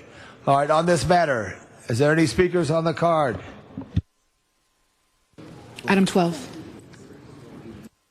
No cards, no other speakers. Let's open the roll, close the roll, tabulate the vote. 11 eyes. Thank you. Next item, please. Item 13, call special for cards. Okay, we have from Van Nuys again, Frank Sheffield and Donna Perriman. John Walsh from Los Angeles City Hall. Thank you, Donna. Okay, I've got to say the rabbit bus on the Van Nuys Boulevard, I've got to tell you, is it's the 761 going over to West Los Angeles, and which is we need that over our subway to this rather than having a subway. If we have a lot of 761s, that would work really good. Also, we need to concern ourselves with people not paying on the Orange Line. Extending the Orange Line only brings in more people getting free rides, like the subway, the Red Line, the going over to City Hall. We need more. How do we make sure that people do not get in the free? And why isn't there a ticket so the people who have the paper passes will be able to get a little ticket, pass the thing, and be able to get on the Orange Line so you know that you're not getting on the Orange Line for free? I think a lot of problems that we have with the MTA, is that with the Orange Line, they don't encourage people to show that you paid. Because while you may do it, it's on the honor system, and no one is there to look at it except after the fact. You may have a policeman seeing whether you had it in the first place. So a lot of people are getting on for free, and that's why our transportation system like MTA is having a large problem. And it seems to me extending the Orange Line, extending more people to getting on for free. We need to be able to have a lot more rapid buses. I like to be able to see areas that didn't have rapid buses to be able to get more rapid. Oh, how about the Woodman bus? That would be a nice one to get a rapid bus line to go all the way down, up and down Woodman. And instead, we're spending money over here on extending the Orange Line, but people will have to wait an hour for the Woodman bus. So I think that having a rapid going up and down Woodman well, that'd be very good, Donna. That would be good to have more rapids. Thank you so much. Mr. Walsh, please. John Walsh, blogging at HollywoodHighlands.org, Drop Dead CRA Day, and as you know, newly appointed co-chair of SAVE Council District 4. It's a great day here. This concerns the Orange Line. Orange Line comes in $150 million under budget. The Expo Line, the ZEV Line, comes in $200 million above budget. $350 million. You want to know where the crookedness is? Ask Mr. Weezer. He's responsible. He's responsible for the Expo Line. You've done an excellent job in building the bus line, because you've done a terrible job, the MTA, in building the train line. We have Gary McCarthy here today, the world's greatest photographer. And we like to say that the Expo Line, we're waiting for it to open, and we're very happy about it. And we're happy the CRA had nothing to do with it. And goodbye, everybody, till tomorrow for the big show when we have Drop Dead CRA Day statewide. Thank you very much, Mr. Walsh. Now, on this item, we have vote on it, Madam Clerk. Yes. Let's open the roll, close the roll, tabulate the vote. 11 ayes. Thank you. And with our special day this morning, we're just going to return for some public comment cards. We have Zil Brill, Michael Carrion, Shane Stoneman. Is Zil here? Zil Brill, Michael Carrion, Shane Stoneman, and Ian Lewis. Please line up, if you would, speakers.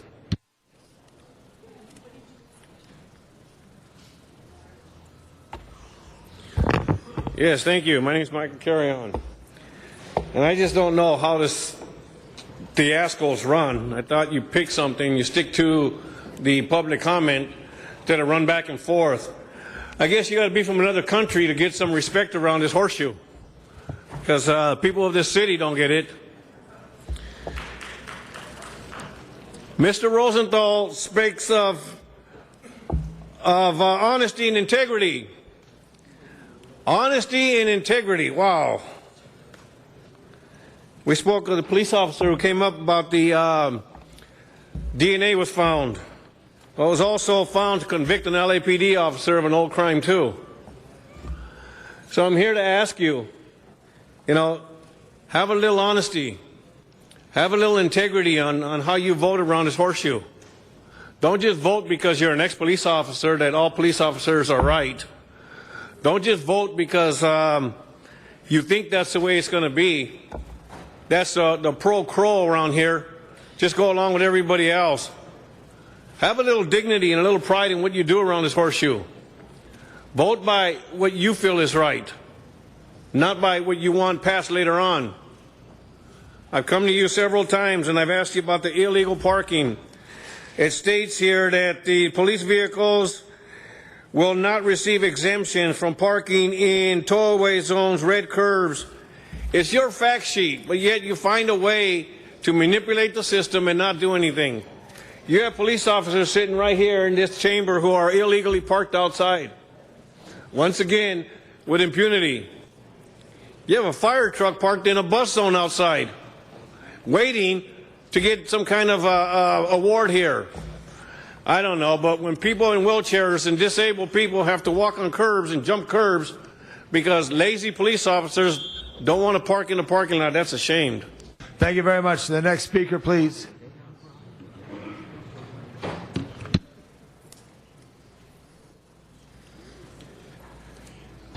First, I want to thank the council for this time to speak. My name is Shane Stoneman. I am here to protest the gentle ban on collectives and cooperatives. I am a medical marijuana patient. I make my living doing professional security. I also often take jobs at club security. One night, while coming home from work, I was in a traffic accident where I was on my motorcycle and rear-ended by a drunk driver. I was stopped at a red light. He was going about 55, 60 miles an hour. Now, the driver's blood alcohol was 0.18. You know, the police report said I flew 30 feet and landed 30 feet from the point of impact. Now, the injuries that I sustained were enough to give me a substantial judgment. Unfortunately, that driver didn't have a job or insurance, so of course I never saw any of that. And my doctor, who was prescribing me hydrocodone for my pain, I have chronic back pain due to this motorcycle accident that affects my job and affects my everyday life. They stopped prescribing me my medicine because fear of becoming addicted. So I rely on my cooperative to get my medicine that I need. My cooperative is much more than just a place to get my medicine, though. They're actually a good cooperative. I understand, you know, there's a lot of places that aren't doing things the way that they should, and that's unfortunate, and that brings problems for our cooperative and my cooperative that is more, you know, it's stable in the community. We have neighbors who come by to say hi. There are people in the community who rely on this place for not only their medicine, but they provide water and other health. You know, it's a healthy place. It's a safe place. I disagree with the notion that a lot of these, or that, you know, dispensaries are dangerous places. What would be more dangerous is for me to lose my dispensary. And, you know, I'm a 36-year-old father of two. Where am I supposed to go to get my medicine? That's about it. Thank you very much. Is this Mr. Zill? Ian Lewis. Oh, good. Thank you, Mr. Lewis. This is my first time coming to a city council meeting. I'd like to thank you for letting me be able to have this public comment. I am also protesting the general ban on medical marijuana collectives. I am a medical marijuana patient, and myself, along with patients at the collective that I go, I don't know what we would do if the storefront collective ban became more so hostile and less gentle. People don't really know what to do. These places help members of the community, everyone, people that have asthma, people that have AIDS. There's a lot of people that I've spoken with that just wouldn't know what else to do if the ban proceeded. I would like to say thank you for your time, and please consider the people that really use these collectives and their health. Thank you. Thank you very much, and welcome to Los Angeles City Hall. Alex Boyarsky, is that correct? Brodsky from Lamita, California. Alex still here? So Alex, we'll put your name in the record. Thomas, and I want to pronounce Chesia from Panorama City, California. Thomas, note that these will be put in the record, Madam Clerk. That completes our public comment at this time. Sergeant, public comment is closed. There's no other speakers for that. We thank everyone for the public comment. That completes our formal agenda, but we have an item before us there. Rule 23, Madam Clerk, could you give us the special one, please? Yes, a special motion has been circulated. The city attorney will speak to the findings. Mr. City Attorney, please, go ahead. Thank you, Mr. President. I will recite the facts as presented to me by the maker of the motion for the Council's consideration of the adequacy of the findings. Since the posting of today's agenda, the CRA has clarified to City staff that Council must act upon two matters regarding Council File Number 11-0329 before tomorrow to ensure its implementation. Immediate action is required to transfer funds to prepare environmental documents on the Los Angeles streetcar project and adopt the CRA report implementing actions related to this project. This action requires 3 votes. Council must first make findings pursuant to Government Code Section 54954.2. Second, Council must vote whether to withdraw these matters from committee pursuant to Rule 54. And third, Council may then consider the substantive motion. Thank you for that advice, Mr. City Attorney. Madam Clerk, we want to follow the City Attorney's advice. So what's before us? Council must first vote on the findings. All right, let's open the roll, close the roll, tabulate the vote. 11 ayes. Next item on that vote? Council must vote on the Rule 23 motion. This is on the Rule 54. Rule 54 to remove it from committee. No speakers on the queue. Open the roll, close the roll, tabulate the vote. 11 ayes. Next item. Council must vote on the Rule 23. On the Rule 23. On the substantive motion. On the substantive motion. There you go. Before we do that, just real quickly, Mr. John Walsh filled out a card. Mr. Walsh, thank you. I cannot believe, John Walsh, HollywoodHighlands.org, what's happening now. The CRA has had a half a year to bring this issue to you. And all of a sudden, several hours before they cease to be, comes right through. All of a sudden, do I have any idea what you're talking about? Has it been distributed to the public? This is a Brown Act violation. What is happening here? Are you bailing out the CRA? I cannot believe what is happening. Can't redevelop anything. Why is this a special motion? It arose since the posting of the agenda. They only have they have exactly 11 hours and 48 minutes of life. And you're giving them CPR. This is a total government of secrecy. Millions and millions of how many dollars is changing hands? What's happening? Under the Brown Act, you must give a copy, must be available to the public. It is not on the agenda. It is nowhere. This is PCF, politically correct fascism. And I want to say to Sennheiser and to Rick Orlov, you are disgraces. You treat the CRA and the MTA the way Monica Lewinsky treated. All right, here we go, Mr. Walsh. Let's correct that, please. Mr. City Attorney. So we've filed all the proper wire. Madam Clerk, there's no speakers on the clue. Mr. Cardenas from Mr. Weezer. Yes, I just wanted to clarify that this does not give the CRA CPR. Basically, it took a lot of work on behalf of the CRA and the city attorney staff, et cetera, to make sure that with all that the legislature and the governor did to CRA and the fact that as of midnight tonight, the CRAs across the state will no longer be as they were, it's important that we make sure that we get this done right and it's finally in its proper order, and that's why I asked for an aye vote. Thank you very much. Mr. Koretz. I just wanted to ask the city attorney whether indeed everything has been done properly according to the Brown Act, whether we need to provide a copy to the public and whether we've done that, et cetera, et cetera. Mr. City Attorney, we want to address that. The information I received from Council District 14 was that the CRA notified that district office that these two matters had to be done in order to implement previous actions. Apparently there was a misunderstanding in the past as to whether the council actually had to act on these two matters or on this matter to implement the prior actions. I'm not sure, despite the fact that Mr. Walsh shouldn't be shouting from the audience and be allowed to disrupt the meeting. He did make a point which I'm not clear on. Did we provide paperwork to the public? Do we need to provide paperwork to the public? Has it been posted? Is everything else in order in terms of the Brown Act?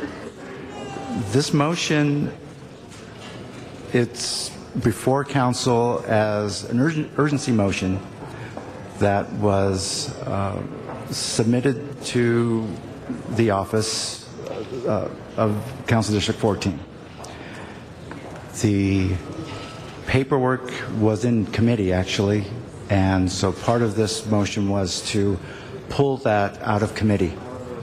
So based on the urgency that council voted on, that this matter should be put before them. I have no other information than that. There's no other. Mr. Rosendahl. To be posted, to get posted. No, because it was. Mr. Cardenas, if I could just ask, Mr. President, if I could ask, tell us exactly the dollar figures and the situation that we're dealing with. As much as Mr. Walsh goes after me, the fact that we need to know and appreciate what we're doing is key, I think, to all of us. If I also to clarify, the motion itself was posted on the board. Okay, I understand, but verbally. Yeah. Okay. Just so that people understand, the documentation is in order according to what the city attorney just described. In addition to that, it has to do with some AB 1290 funds, $250 of AB 1290 funds.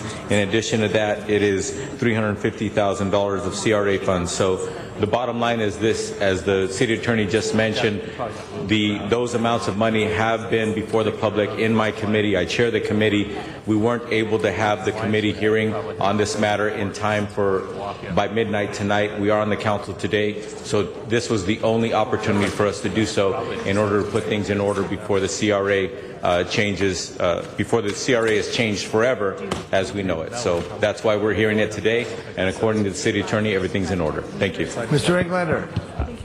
I just want to make one recommendation on this, and that is that if we go forward with this, please consider purchasing one of these new trolleys in CD12 at TIGUM.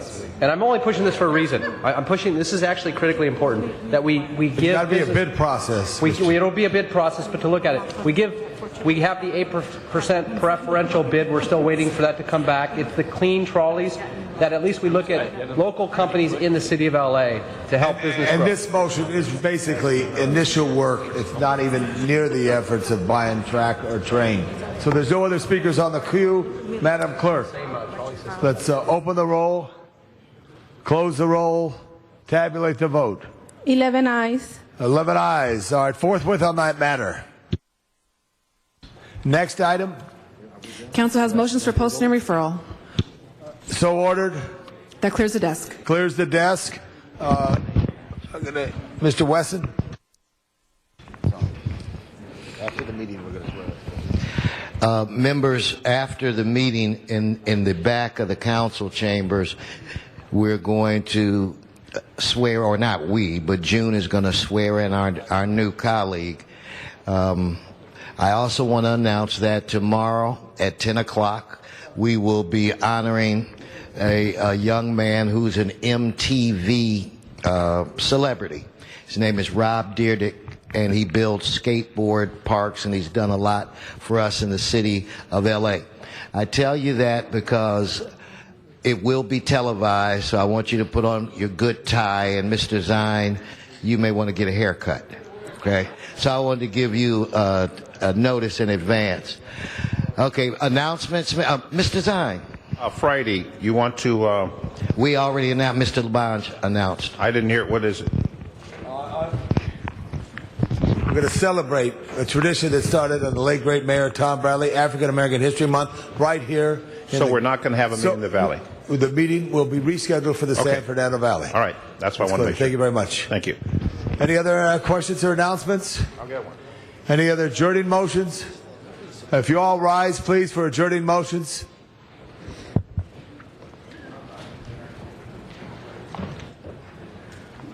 Mr. Cardenas. Thank you very much. Thank you, Mr. President. It's with sadness I announce the passing of Teresa Gutierrez. She passed away on January 22nd, 2012, and she was born on July 9th, 1951, and she passed away from a heart attack. She was a lifelong Angelino, born in the San Fernando Valley and lived in the East San Fernando Valley for her whole life. She worked at Olive View UCLA Medical Center in Sylmar in the administration office. She worked for the Los Angeles County for 35 years and raised 3 children as a single parent, always making sure they were well cared for. She taught them the values of honesty and hard work. She's survived by her parents, Daniel and Mary Lou Montes, her 3 children, Rudy Cortez, Valerie Cortez, and Rene Gutierrez. her 6 grandchildren, 4 loving brothers, and 14 nieces and nephews, all who reside in Los Angeles County. And on a more personal note, Terry, as I knew her, was one of the elders in my community that used to help take care of me and scold me and help me stay in the right direction. I was having dinner with her younger brother, Rick, when he got the call and he had to excuse himself.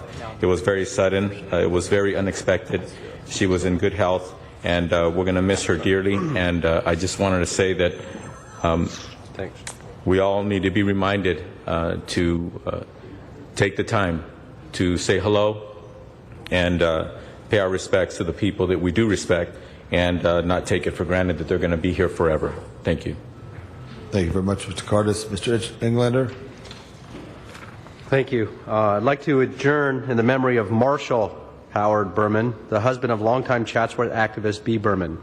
Passed away on January 24th, 2012, after a long battle with Parkinson's disease. Born in Chicago, Illinois, Mr. Berman moved his family to Southern California in 1969. Marshall and B became active in the Chatsworth community, where he owned his own CPA business for 17 years.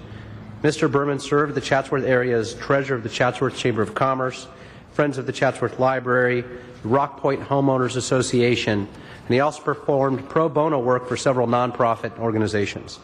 In addition, he was an accounting professional and professor at California State University Northridge for 10 years and at Pierce College in Mr. Zine's district for 22 years. He's survived by his beloved wife, Bea, his 4 children, Jeffrey, Adrene, Randy, and Mindy, grandchildren Samantha, Kelly, and Jessica. May Marshall Howard Berman forever be in our hearts and rest in peace. Thank you. Thank you very much. Members, I have no other adjourning motions. Let's remember all those went before us. This meeting is now adjourned, but I have a very special announcement after adjournment. So ordered, Madam Clerk. Right now, I'm going to introduce June Lagmay, and we're going to go right out here, and we're going to have a special swearing-in ceremony. So if those who choose who want to see our newest council member be sworn in, Joe Piscano, give Joe a big hand right now.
the cue. I feel it's like the cue for Monday Night Football, but it's Tuesday City Council. We got the cue. Let me please ask our City Clerk for Los Angeles, June Lagmay, to take her position. Welcome, June Lagmay.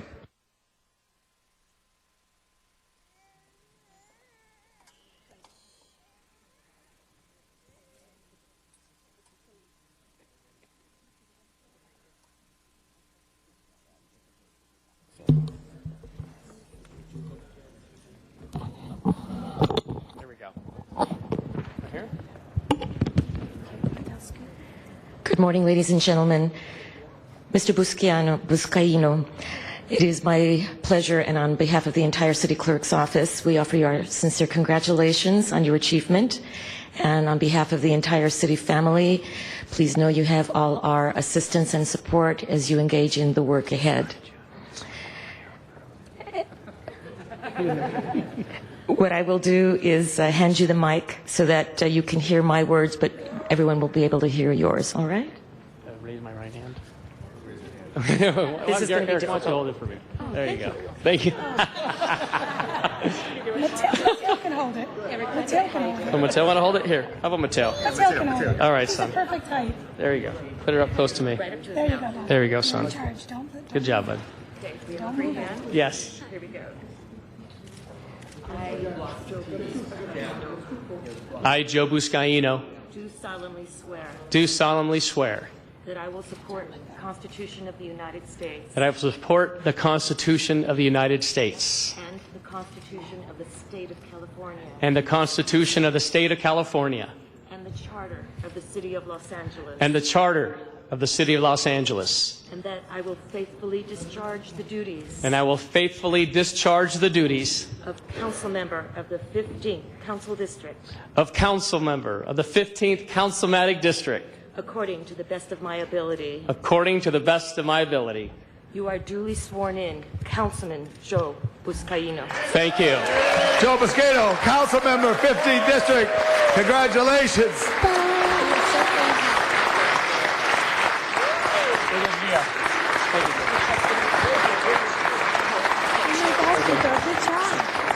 Yeah, give me kisses. Give me kisses.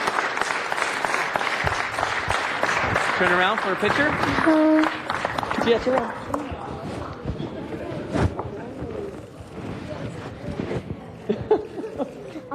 Okay, but,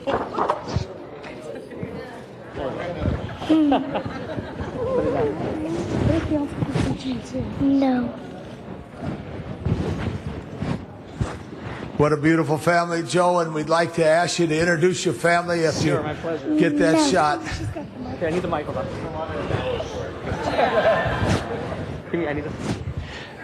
Thank you so much, colleagues. It's my great pleasure to introduce to you my family, my loving and supporting wife, Geraldine Buscaino,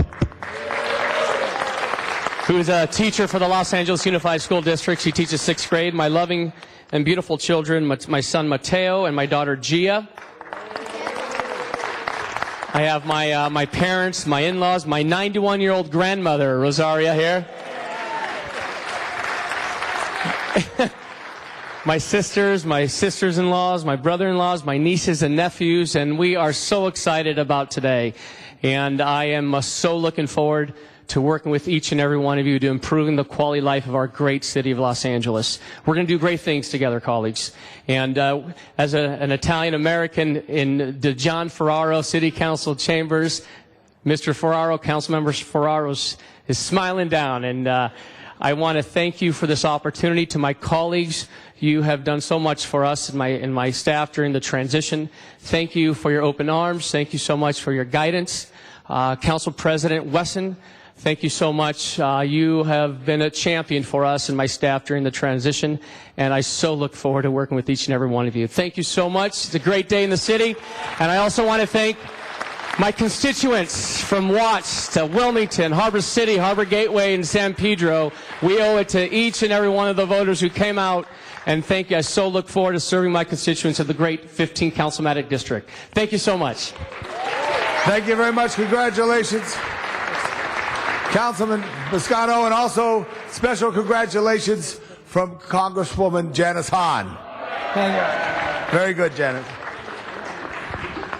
Members, this meeting has been adjourned. Let's congratulate our newest council member. Thank you.